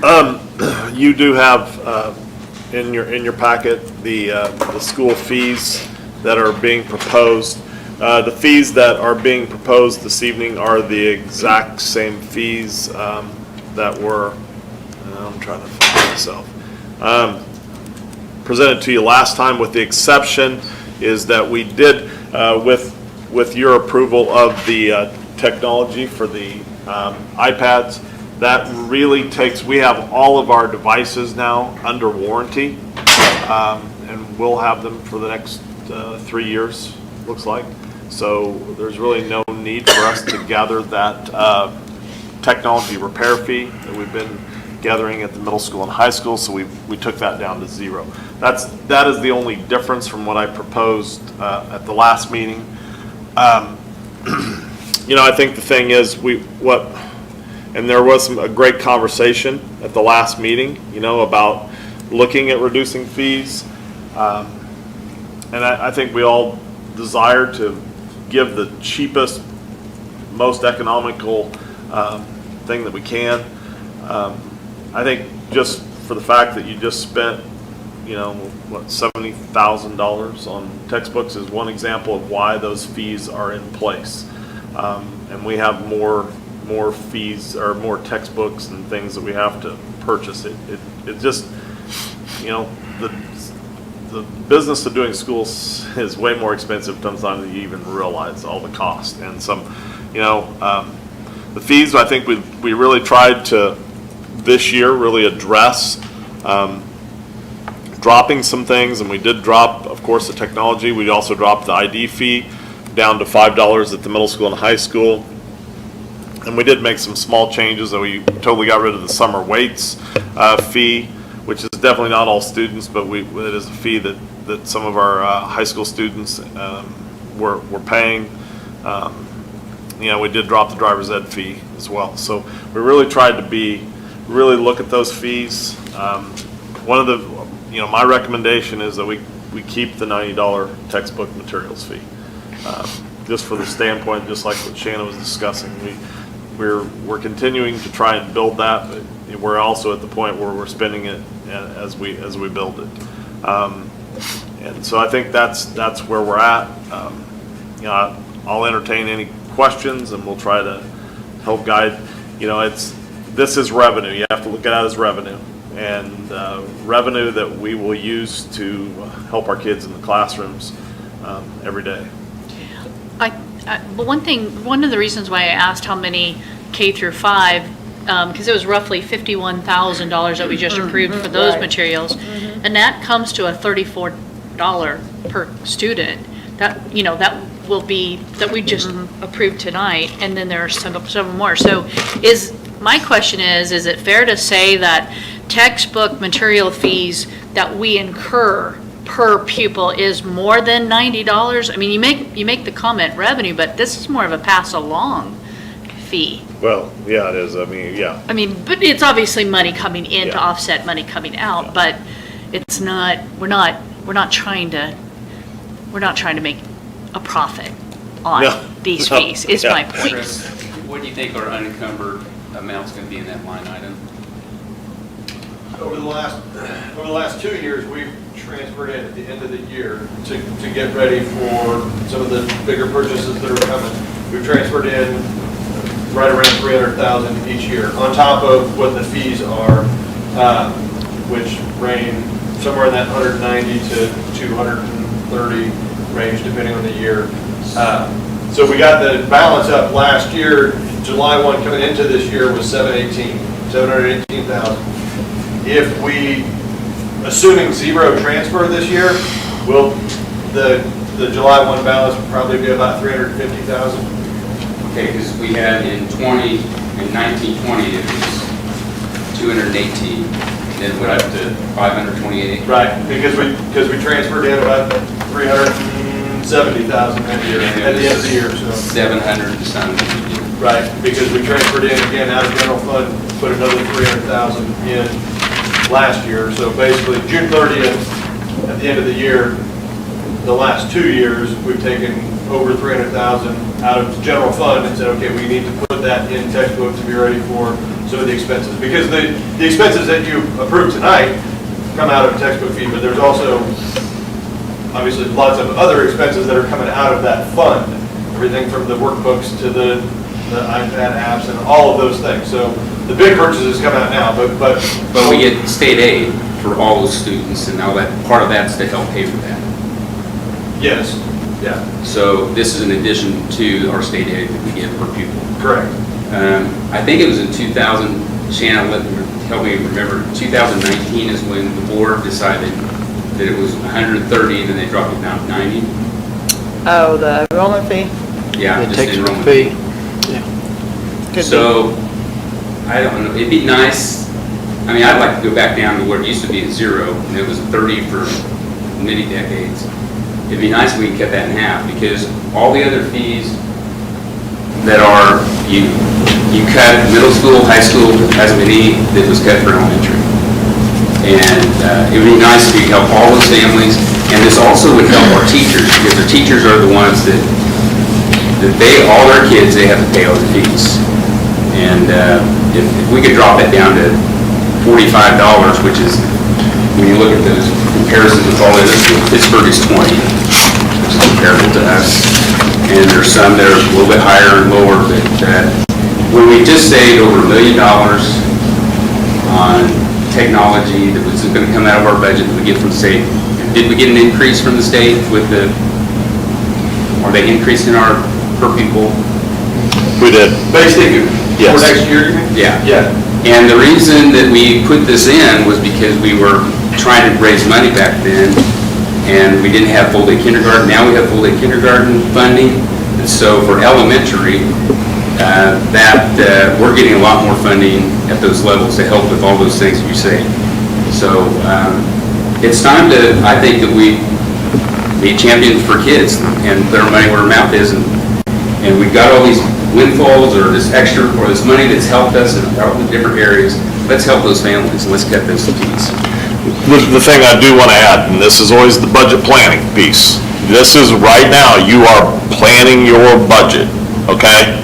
So just understand, when you recommend those kinds of, cutting that in half, you will have to figure out some things down the road.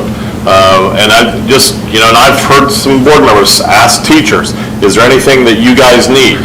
Do you need more aides? Do you need more?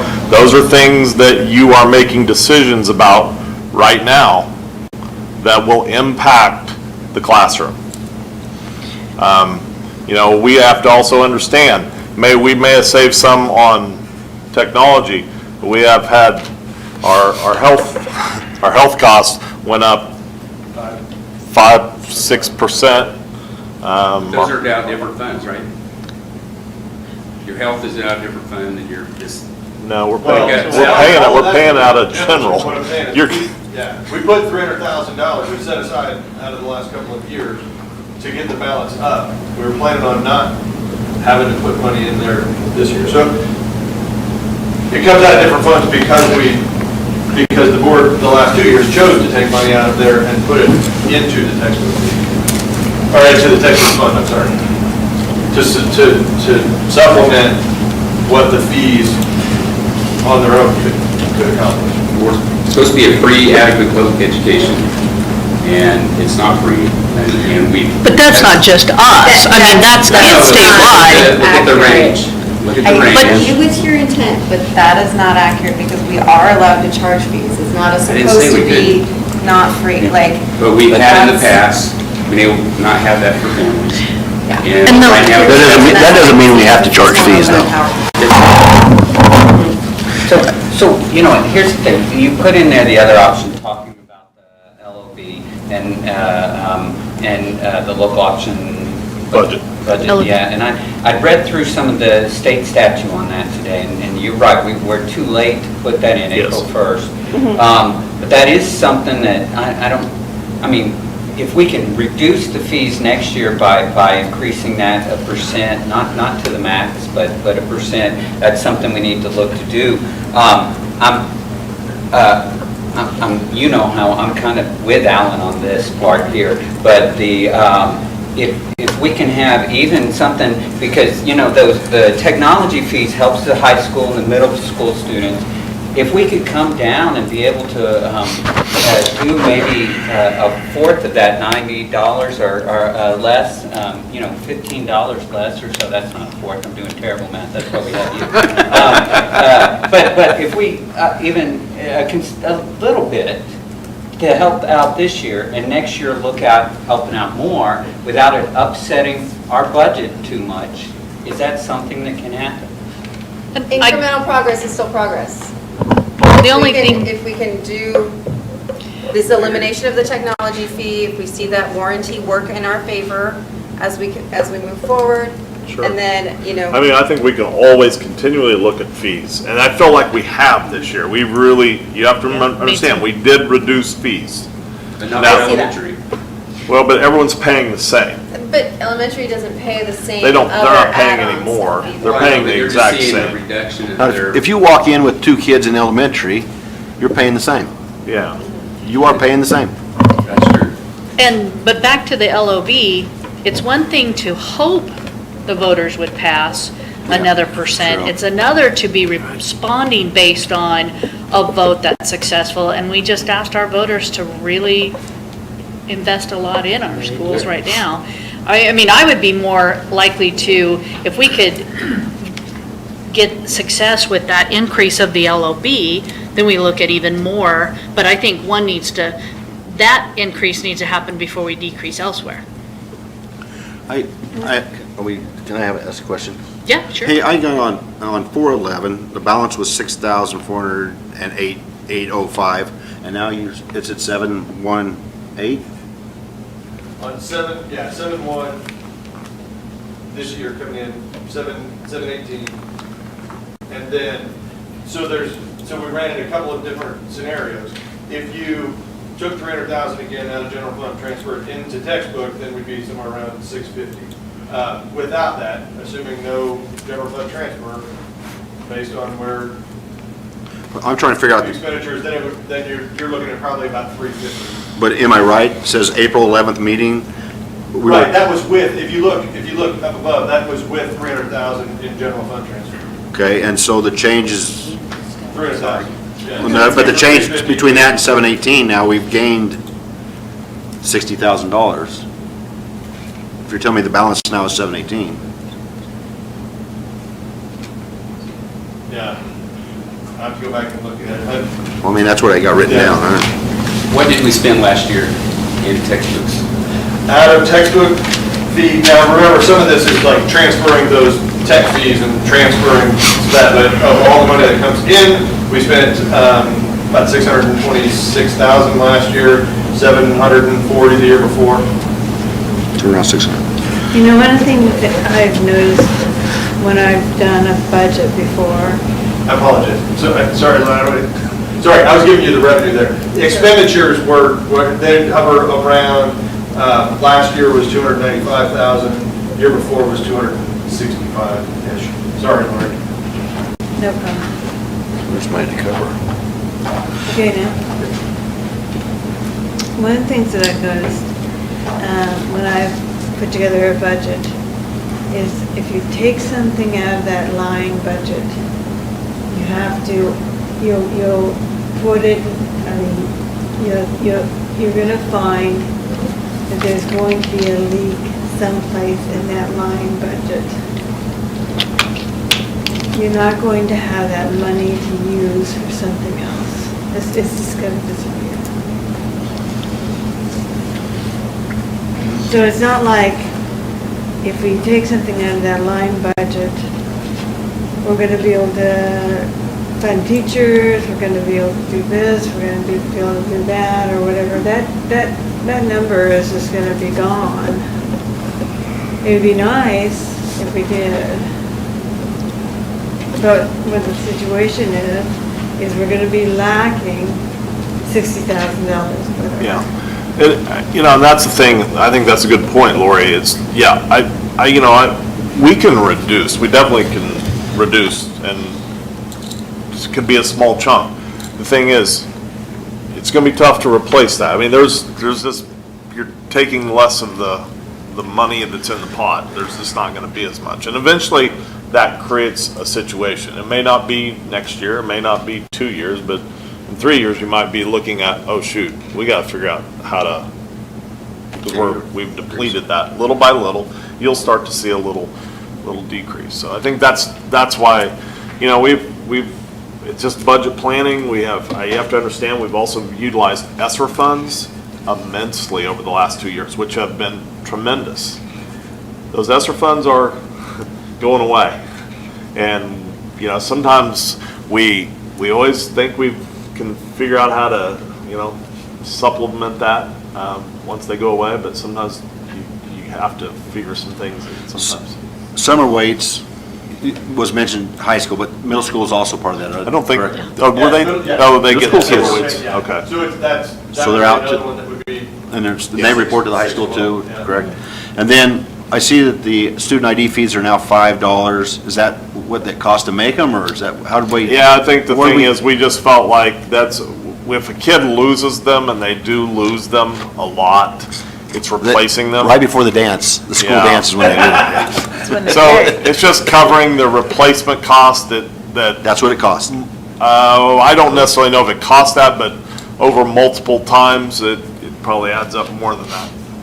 But don't they, if they lose it, don't they pay for it? I think the kids There's a pay, fee I think they that gotta pay for if them. they lose it. I think they There's pay a for fee them. for it anyway. Because there's a line, there used to be a line at the library the week before the dance. One thing, having worked in a utility company, you know, I would love to be able to say to the parents and my friends, you know, yeah, we were able to get you a savings. But it is really difficult to tell them, we're going to charge you more now because we cut too much. It's kind of like adding too much staff and then you've got to let somebody go because you can no longer afford them. And to me, I feel we've made some progress. It may not be touching every child across the district, but we are making some project. And part of what we have to do at these chairs is to not look at it from how we would like it as a parent, but how we have to manage a budget for this business. So, I mean, But on the other side of that, once upon a time, you had to ask them for these fees that we never asked before. True. So if that comes, then that's a tough decision. Sometimes you have to make a tough decision. absolutely. And one thing I just want, from reading, and Alan, you brought up that we had raised it to $130, and we are getting to the end of our Gannon lawsuit that guaranteed us the money for the last several years that were cut, and that's why we had to raise our fees of a prior governor and legislators that cut education to the point that we had to go back to our local people and raise fees just by textbook. So depending on where we are with the elections, we could be back in the very same boat in a year or two, depending on who is the legislature and who is the governor right now. Madam President, I'm ready to make a motion if we can do that. Sure. I propose that we keep the fees as they are, except textbook/material fees. I'd like to add a line for elementary, at the elementary level, that is $50. So it'd be textbooks, material fees is $90 for high school, middle school, and $50 for elementary. Second it. At that point, I would just like to ask Chris, from a financial aspect, what does that do?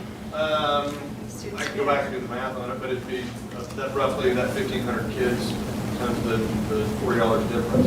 And again, you're going to Not all get those, this year. You're gonna be Chris, this year. not all those pay for it, so what's? True, that's true, yeah, I would because say- the free is, for that $60,000. textbook fee, it's 90, it's half of that already for reduced lunch, and then it's waived for free lunch. So yeah, you're 100% right. So maybe 1,000 kids. 20%, yeah. We got reduced in there too. Well, everything would be Another reduced 10. because the the $50 fee would also be then halved Right. or reduced Correct. to the Right, free. So exactly. it would be the Not same everybody, yeah. proportion. So my question is, I mean, Kurt presents an intriguing option, but is it possible, now this is where I'm getting out of my league, is it possible to table this motion that Kurt has on and get more information and have you do math? That's true, Madam President, but you have a motion and you have a second. We need to take a vote. Right. Okay, thank you very much. I was just wondering if there could be more information too. I mean, If somebody makes an amendment, Yeah. And yes. we're still in the discussion, right? yeah, we're still in Yes, the that's discussion. correct. So- Like, It's about 48. Cal doing some math here, as we're talking about 48. Again, it's not a matter of like, this year, I'm not making a recommendation one way or the other. I'm just telling you that this year, you'll be fine. Even in next year, even if we don't have the money in general fund to transfer in there, you'll be just fine. Like Mr. Wilson is saying, down the road, we've got things like ESSER coming off, and we've got other things with legislature and school funding not being solid, so it may be something that. But at the same time, we should have new facilities and less repair cost and other things too. So, and if we have to cross that bridge at the time, then so be it. Yeah, just for clarity, that capital outlay is not this. That's a different fund. Oh, yeah. You can't No, use that. no, but we have some other things that we are using capital outlay, like for leases and things that we won't have to anymore, that, Yeah, but we pay those out of capital outlay. right. 55, 40. What did you- So we don't pay those out of general fund. We're talking general So what fund you're right saying, now. that That way, capital everybody's going to come to the list. And the elementary, those are Is the that young, even- those are the And- young parents. And I'm just You curious, can't, did you come you can't pay, with 50? I just thought Yeah, what, I mean, make up those student kind fees some out of thinking there. capital outlay. some, less than half. That's our thought. But I also think your young parents are the ones that are having financial, if anybody's having financial or it's tough, it's the young parents. And now we're touching everything. And now everybody got touched. Everybody's Yeah, I agree.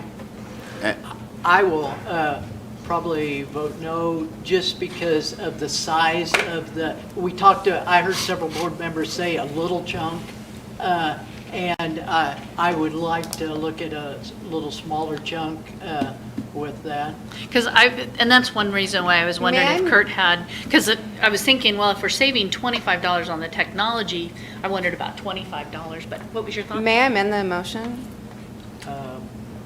No, we have to vote on this. We have a vote. So, Oh, 'cause it's been seconded. before, and then you'd have to make a new motion. I want to bring up, again, the line item.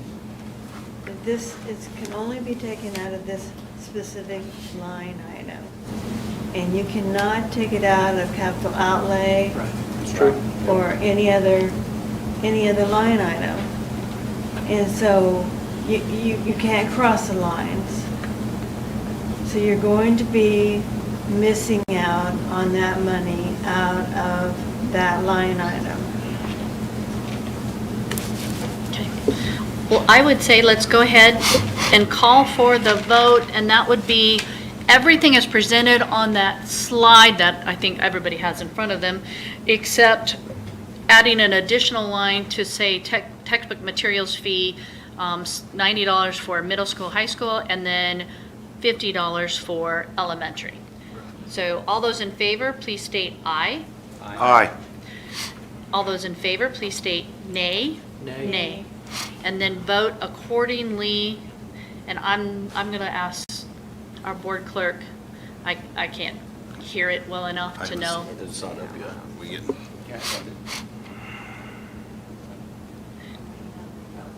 Has everybody, There, she just did. Mine was an No, it hasn't popped up yet.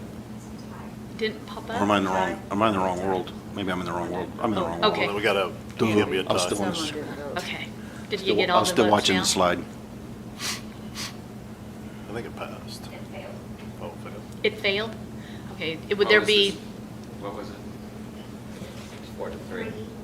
For yes, 4 for no. Madam President, I'd like to, Madam President, I'd like a roll call. I'd like to know how people voted,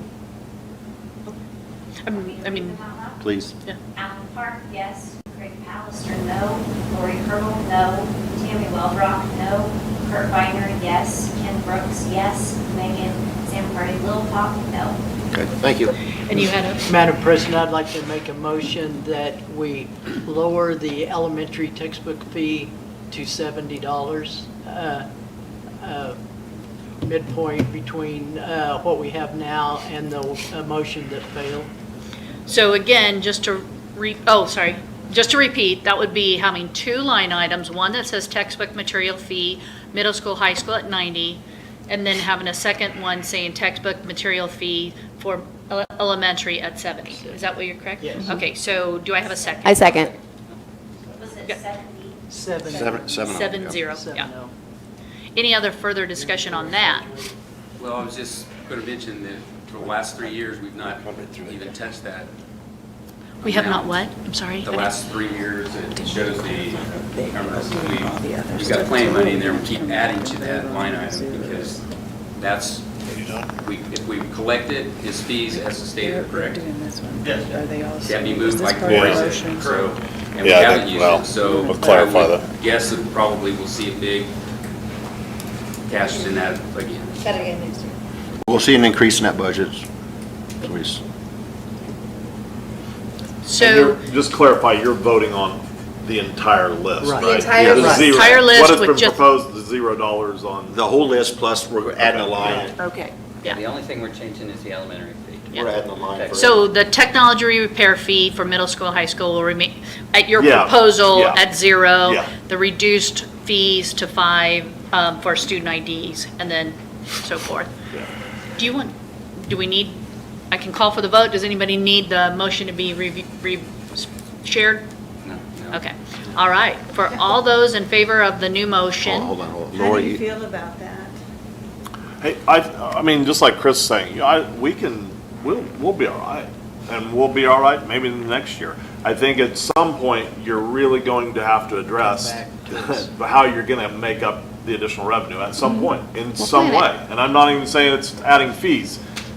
Ken brought up the LOB. There's other ways to look at that. And I think you will, as a board, have to probably make some decisions on that. Because there are things that we continue to want to do, and each time you make a little cut, you're having to figure out another place that comes from. but we're really good at increasing. We don't make cuts very often. Sure. No, I love the idea. Yeah. I love the idea of helping families, absolutely. But also you have to understand my job is to manage this district financially. As I'm not the only person, definitely, but I got to look out for the best interests of the district. I call for the vote. Yep. So all those in favor of that new motion, please state aye. Aye. All those opposed, state nay. Nay. Okay, it sounds, and then vote accordingly. I haven't come electronically. Did it come up yet? Oh, did we need to refresh or something? No, but that popped up It yet. shouldn't. I'm on the right page. Yeah, it hadn't come out yet. Correct, I just refreshed. Oh, I don't think it's going through because nobody's got it. Raise our hand. I know, I believe it was a 6-1 vote.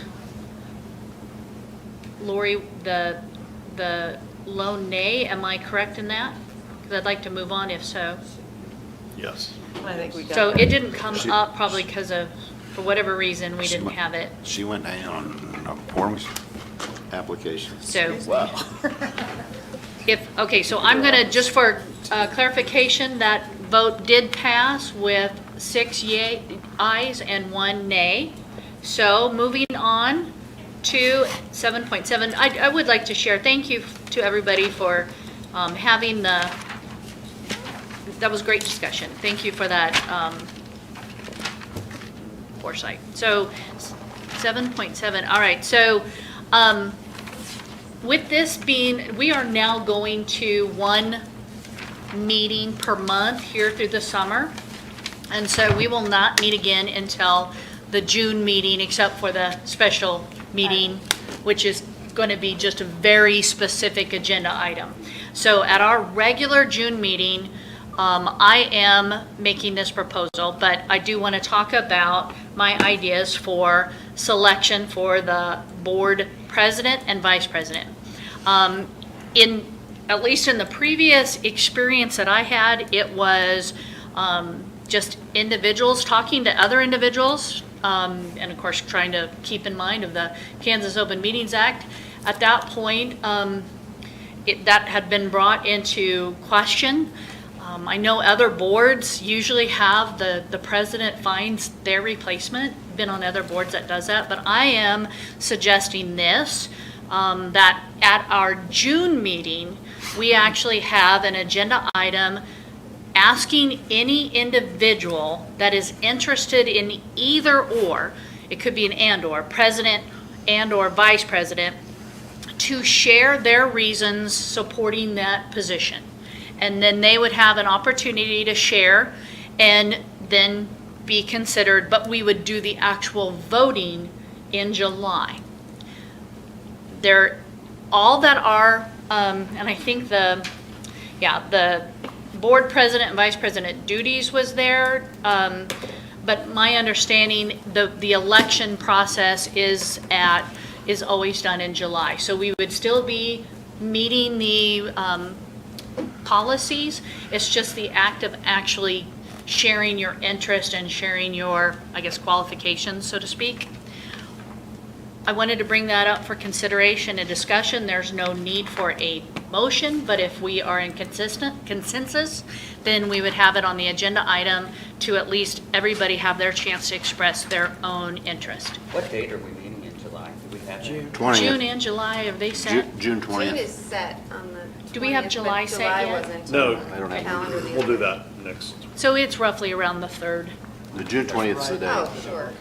The third. Thursday, Oh, you're or talking third about Monday. July. And the other thing, real quick, I keep hearing talk about the board retreat. When is that? What is Right. When are we that? I don't know asking anything We about do that usually in August, Okay. or end of July maybe. Late summer. So it'd be the last year. We'll do it. We'll figure that out. And that's not replacing a meeting. That was in addition to our regular meeting, if I recall. Yeah. So, and I had a funeral last year. That was the first one we'd had since I think we've been on the board. So, yes, Alan, sorry. According to that state law, when they changed it a few years ago, you're supposed to have your elections in January. We, at that point, the board decided to continue, and they were given that option, but now many of the boards are changing that back to January elections. So that may be something we can talk about then, whether we want to have a president elected and either carry on until, and then have another election and then have either re-elect them or have a new president. But that's something so we could be compliant with the state law. What state law? When you It's say. right there at the The bottom. one You that's can at the click it. bottom, but Yeah. what it does say is are at a later meeting date, so Yeah. that is determined by us. And if that's something that we Where's want this to do at? is switch it to January, I'd say that first time, have the person be longer than a year. Here you go. So you get. Versus I me. think that's a good discussion that we could have. Yeah. And talk about that. So we're not necessarily, we are still in compliance with the law. It's just, you're saying, becoming more consistent with, And more boards are doing that. and And it makes consistent. sense, I think that's because a after good the election, discussion you have new elections of officers. So, so very duly noted on that. As far as your understanding of what my suggestion for sharing interest, comments on that, and then I'll get back to that, Alan. I think that's a great idea. Okay. Okay, I have. Both ways, whether they want it or they do not want it. Yeah. Everybody Can you have tell their me what chance to the? speak. Can you tell me what the president and the vice president have to have as requirements to do that? What are the requirements? There is some leadership training that was provided. And that's required? Through the KSB. Is that required or just suggested? No. I don't think it's required. It could be done after, like you did, Tammy.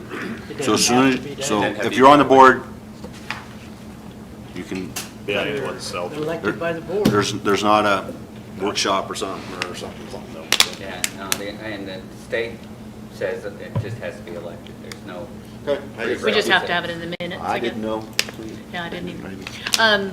So if we could then, if I'm hearing the kind of overall consensus, it would be 2 additional agenda items for next June meeting. It would be that opportunity for everybody to share their interest and then, of course, their qualifications. I don't I don't know of another word to insert there, as well as then have a separate discussion on, do we want to change our governance timeframe of the president to a January through January, which may then mean that that next election could, or that next selection of the president could have 6 more months? Is that what you're, Or it could am be I a saying year, that? or it could be a There's a year and a couple half term. options. It could be a year and a half term or. For that first one, or It everybody? depends on what we decide. Yeah. One way or the other. But 'Cause we wouldn't have- basically the term of Because you the wouldn't, we president. wouldn't have new members then, would we? No. No, we've got 1 year here that So that would. this yeah. January won't bring anybody on. Right. So you could roll that one. So Tammy, are we going to vote in front of everybody, or? Well, the voting has to be in front of everybody. Okay. Yeah, so that is by law. Okay, that's So, all I need to know. so at that No point, shenanigans, Lori. so there's nothing that needed to be voted here, it's just I had thought that was a way to address some past concerns and wanted to share that with you. So then June, we will not vote for the new president in June. It will be July, and then if we make another decision to change the time frame, then we'd have to be talking about a policy change. But when it comes July, it's I nominate Joe to be president, second. Well, whether they participated in June's discussion or not, correct? So, I yeah, mean, it's from the floor, it's not a ballot or. right, correct. Yes, I see what you're saying. Yeah. Okay. Okay. And this is not a prerequisite to do with. Just an opportunity. All I'm basically doing is avoiding the 3 or less people because of coma to not take place in a hallway. All right. Any other questions, comments about that agenda item?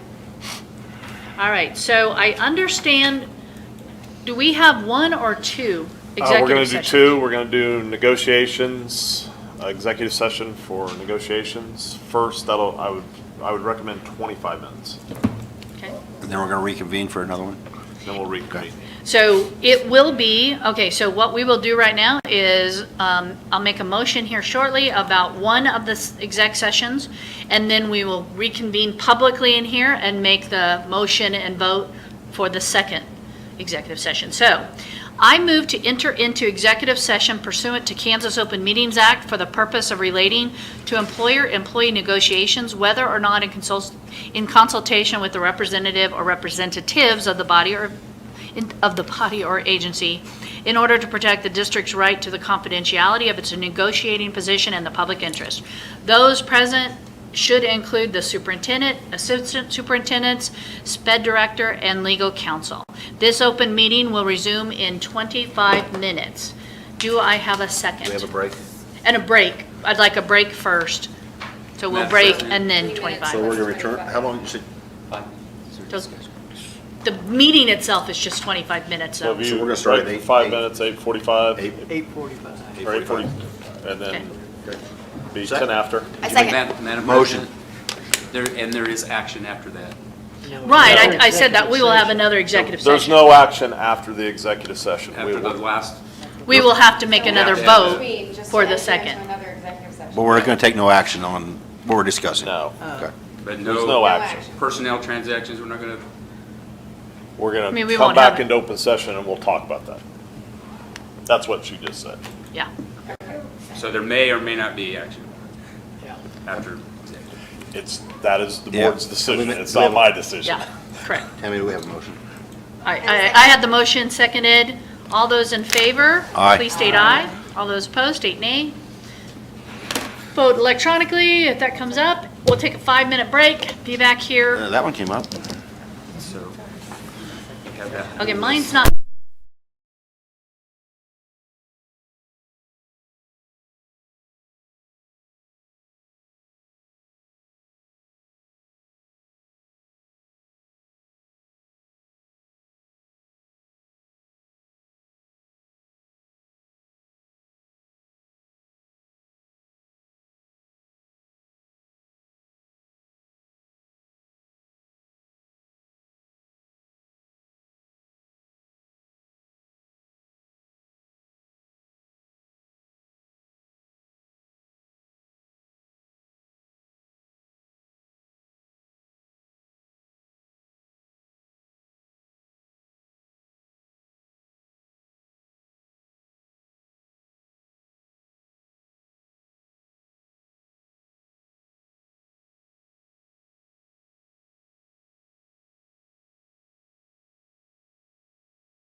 no action to be taken from that executive session. However, I would like to make a motion to enter into a second executive session pursuant to the Kansas Open Meetings Act for the purpose of personnel matters for non-elected personnel in order to protect the privacy interests of an identifiable individual. Those present include the superintendent, assistant superintendent, sped director, and legal counsel. This open meeting will resume in 5 minutes. Do I have a second? Second. Any further discussion? All those in favor, please state aye. Aye. Aye. Those opposed, please state nay. And then vote electronically the same way. There will not be further action, Yeah. or will there? There could be. There could be further depending action upon what afterwards, is depending on decided in discussion. Executive session. Okay? All right, so we don't need a break, so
Who's all? Everyone. All set, all board members. Yes. Kyle has the paper. Well, I've got a Jess copy, has it. whichever- Oh, yeah. Front up on purple. A document. I think you have the Oh, you document from Kyle. gave her one of these? So, No, no, yeah. obviously, It'll be fine. We we have are it, don't worry about back in session. So there are 2 actions that we need to take. We do have personnel transactions that are posted, and we thank those that have been working for us and welcome those that are new, but we would like to point out Candace Sage, for her 2nd grade teacher at Wilson Elementary, for her 31 years of service. All of her career has been here, so well noted. But, and I do need to have a motion to accept that. So I'd like to move to make to accept the personnel transactions as published. Do I have a second? I would second. Okay. Any further discussion on those? All right, hearing none. All those in favor of the published personnel transactions, please state aye for Aye. approval. Nay for opposed. All right, it passes. And now I read another item. The motion is that it is hereby declared to be the intent of the Board of Education of Unified School District Number 489, Ellis County, Kansas, to non-renew the employment contract of Myra Kreitzer as a teacher in the school district for the 2022 through 2023 school year. Do I have a second? Second. It's been motioned and second. Do I have further discussion? Hearing none, we couldn't even discuss. Anyway, all those in favor, state aye. Aye. Aye. Those opposed, state nay. And that motion passes. At this point, I believe our agenda items are done. So do I have a motion to adjourn? So moved. A second? Second. All those in favor, state aye. Aye. Those opposed? Nay. All right.